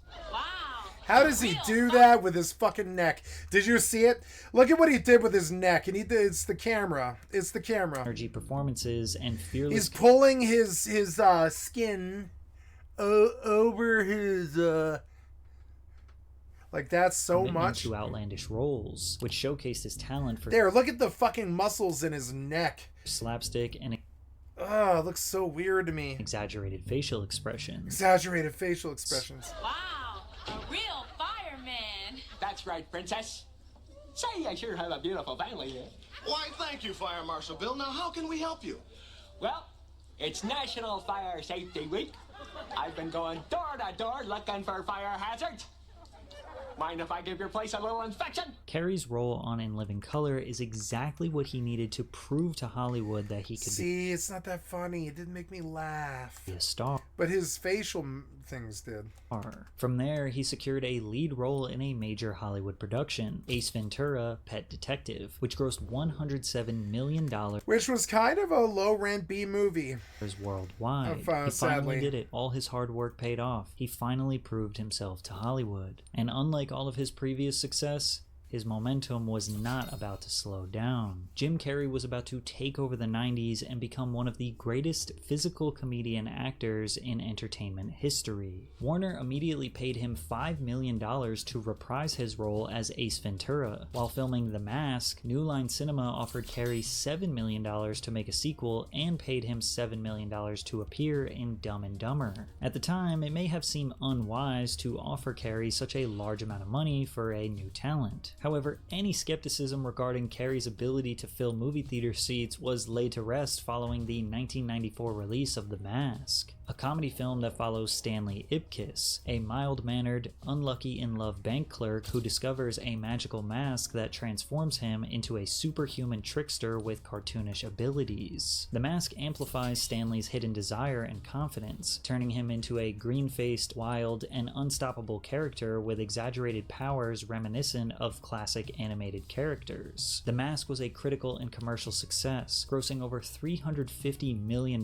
worldwide. 5 months after The Mask, New Line Cinema released Dumb and Dumber, the buddy comedy film Carrey starred in alongside Jeff Daniels. Nicolas Cage was set to be Carrey's co-star, but his team could not negotiate a $2 million increase fee. The company was reluctant to hire Daniels due to his limited comedic experience, but the writers and Carrey vocalized their support for him. New Line Cinema offered a low salary of just $50,000, hoping that Daniels would turn it down, but he accepted. Meanwhile, his co-star Jim Carrey was paid $7 million. I can't feel my fingers anymore. I lie.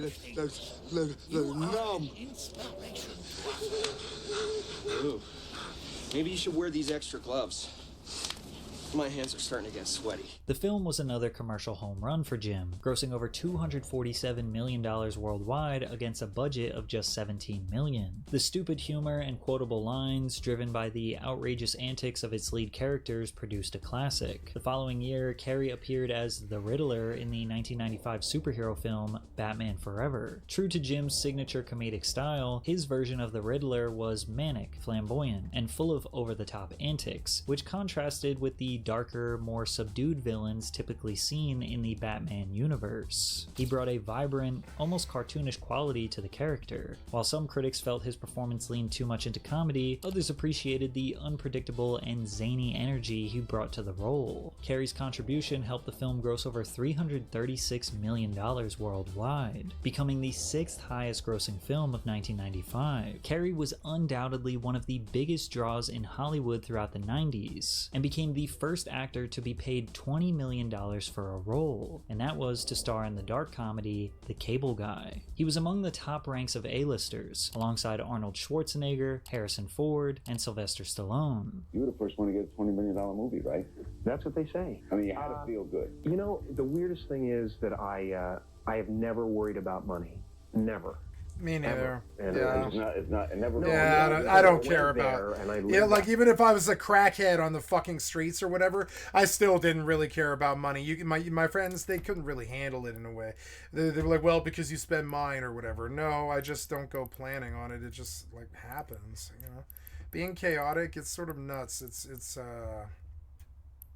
not for most people. Most people can't handle it.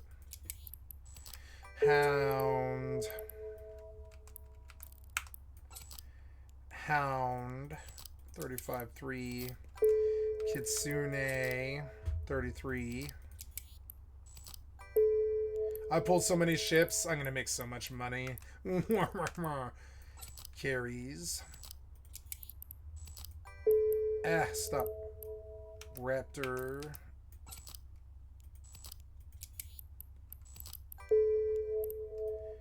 Stiletto, Crow.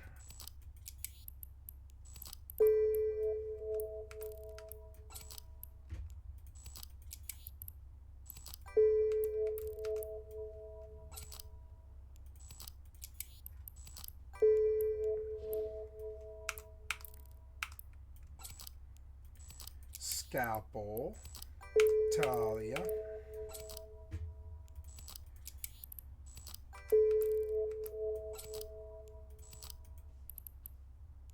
Confirm. Tyrannus.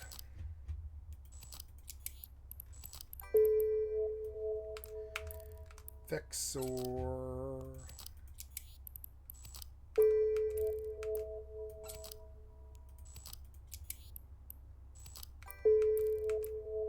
Bellicose.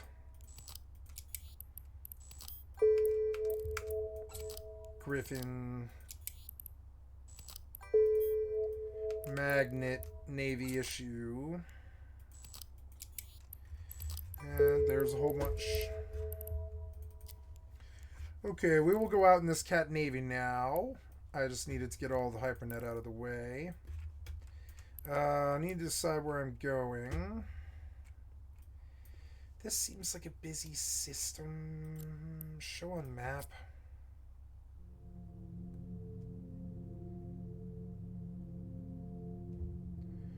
I want this to be floating. Yeah, like that.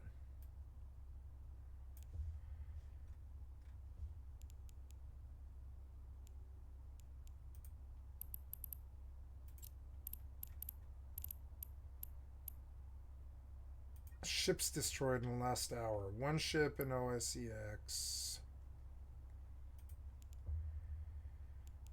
Next one would be Valilier. 2 ships. Other ones I could do.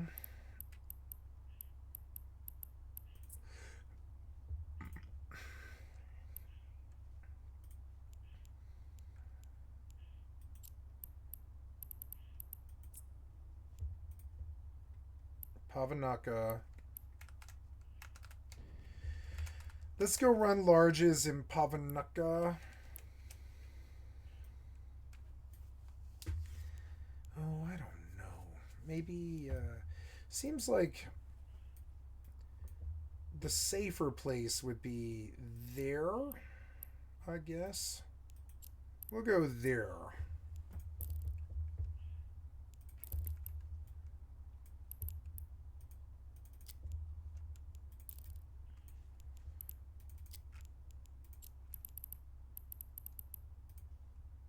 Seven jumps. Not bad. Through Tama. I will autopilot the first 4 and then I'll fast jump the last 3.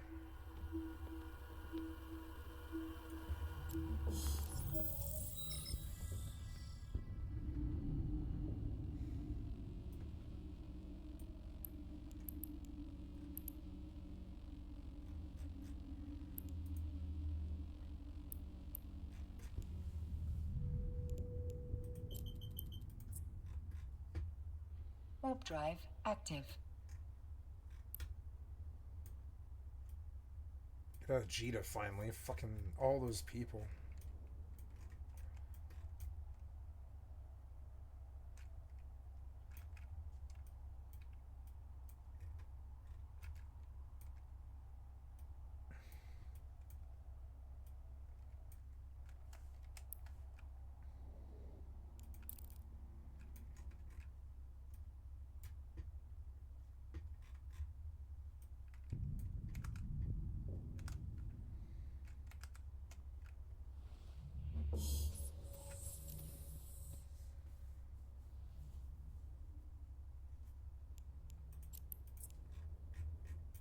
Warp drive active.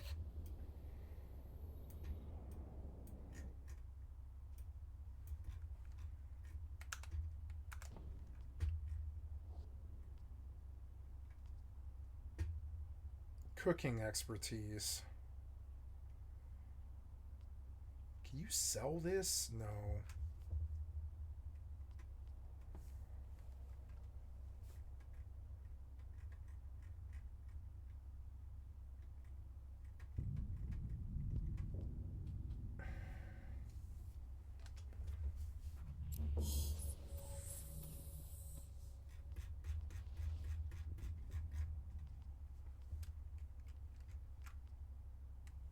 guess I'm not that far from that.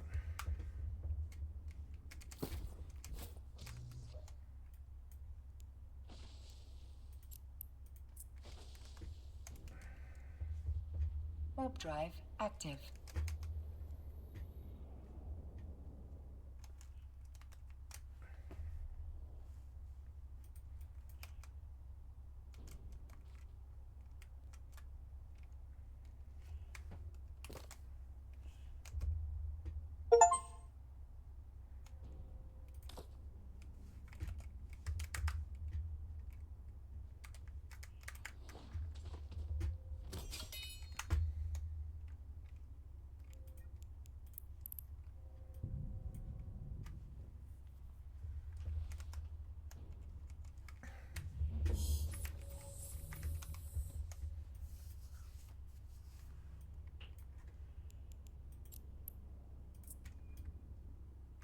Okay, I'm gonna go pee while I jump here. I'll be right back.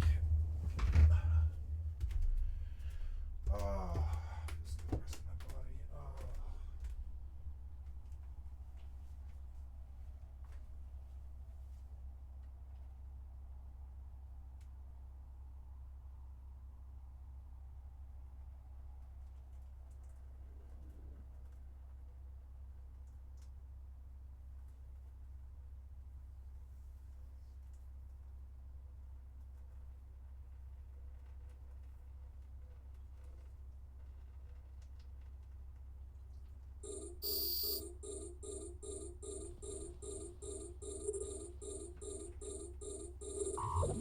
What? Oh no, no! Why? No, no. Okay. God damn it. At least I didn't lose the ship. Duck. At least I didn't lose the ship. Jesus Christ, man.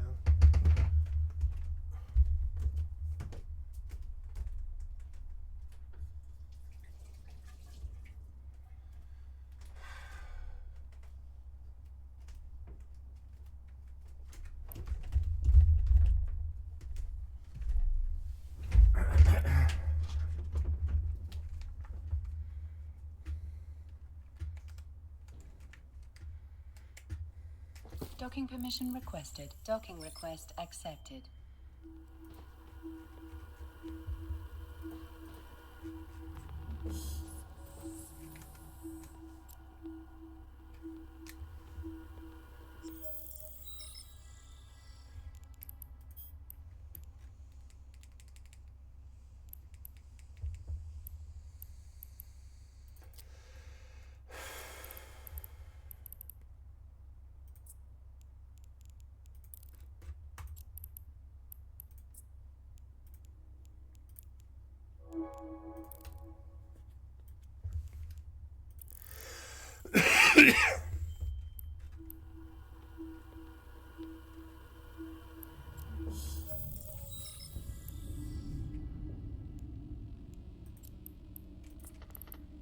Warp drive active.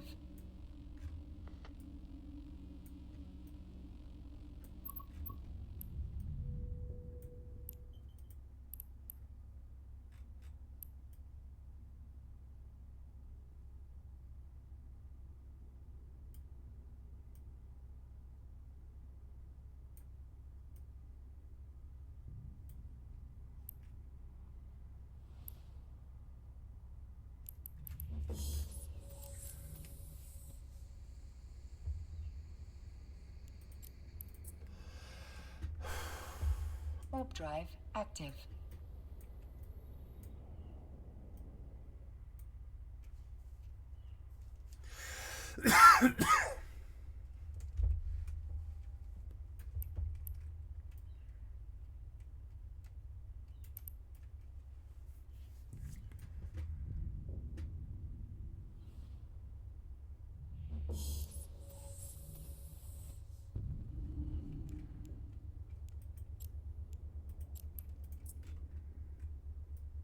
Warp drive active.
Warp drive active.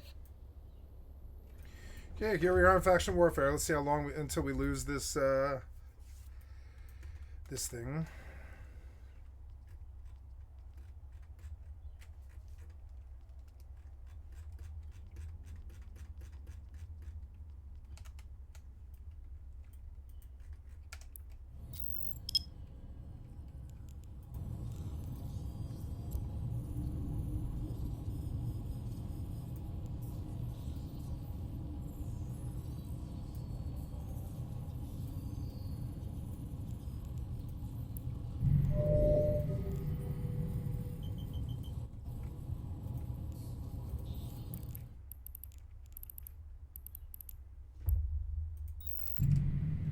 Ah, good. Nobody on D-scan.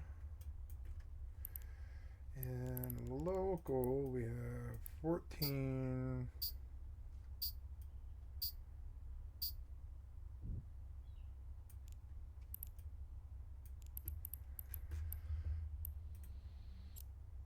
In Armand. Okay. Yes, yo, no court. You need one. Oh, no, I'm cool. Oh, no, thank you. We appreciate the offer.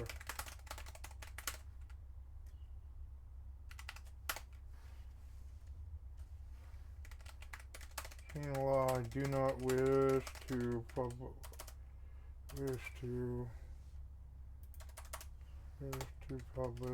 chat.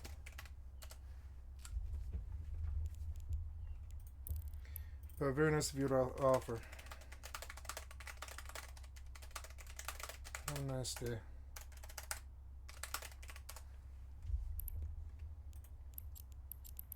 Close.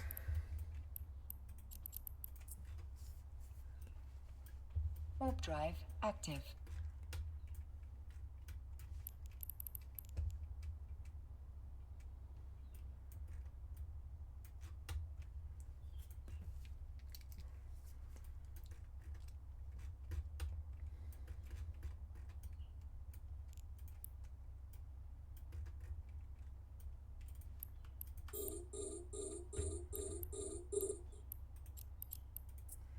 Somebody's already been in here for some reason.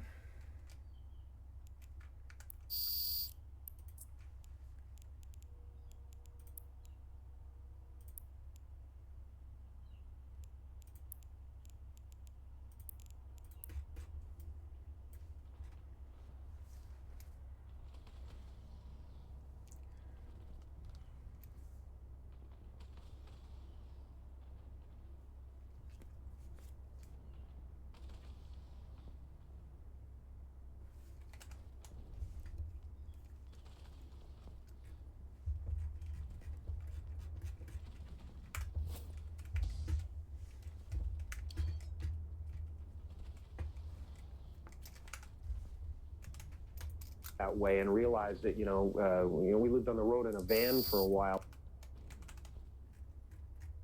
Oops. Is this on? Oh, I want targets. Yeah, targets.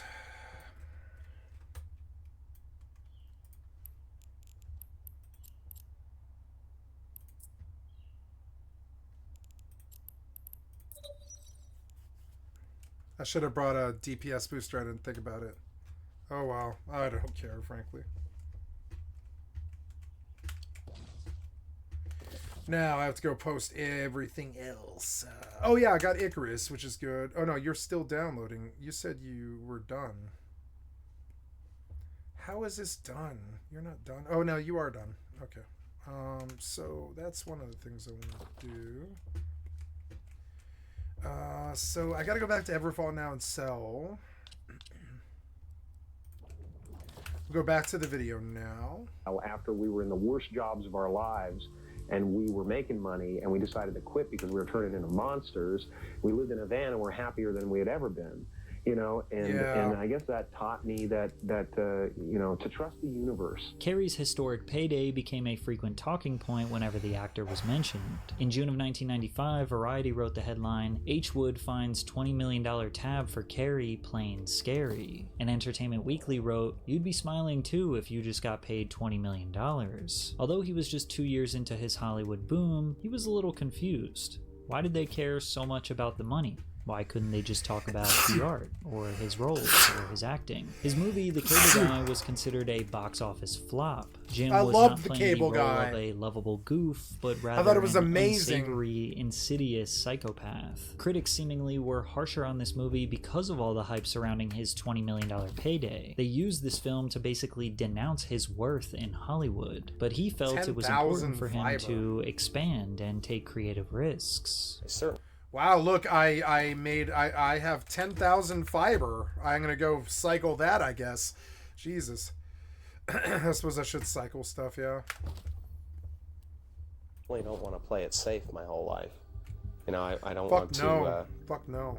I think the danger is that you start patronizing your audience. You know, you start to try to see, okay, well, this worked, so I better stick with this, you know, and then no growth happens at all, you know. And, you know, whether something is a success or not, you have to take the chance of, you know, losing a few people, because you do gain others. Carey went back to his stereotypical silly self in the 1997 comedy Liar Liar. The story centers around I like this movie when I first saw it. I don't think I'd ever go back and watch it again, though. Lawyer's strained relationship with his young son, who, disappointed by his father's broken promises, makes a birthday wish that his dad cannot tell a lie for 24 hours. What's up, Fletcher? Your cholesterol! Fatty! Dead man Logan! Liar Liar was a huge critical and commercial success, but Jim remained firm that he was not going to just do comedy roles because it was the safe route for him, and it was because of these creative risks that he made his best film to date, The Truman Show. Without the Ace Ventura, I wouldn't be doing it,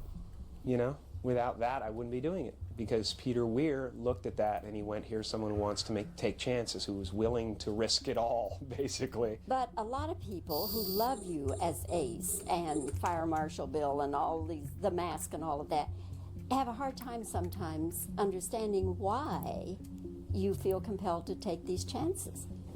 I'm not compelled, I just have the opportunity. I'm given the opportunity, so I have to. You know, I'm a person who's interested in human behavior and always have been, and I have more colors than just the ones I've shown so far, and I don't negate them in any way, and I want to go back and do fun, crazy, wild stuff, and that's great. It serves a purpose. It makes people forget about their problems. The Truman Show is a psychological comedy that revolves around the concepts of control, free will, and the blurred boundaries between reality and illusion. Truman Burbank is an ordinary man who slowly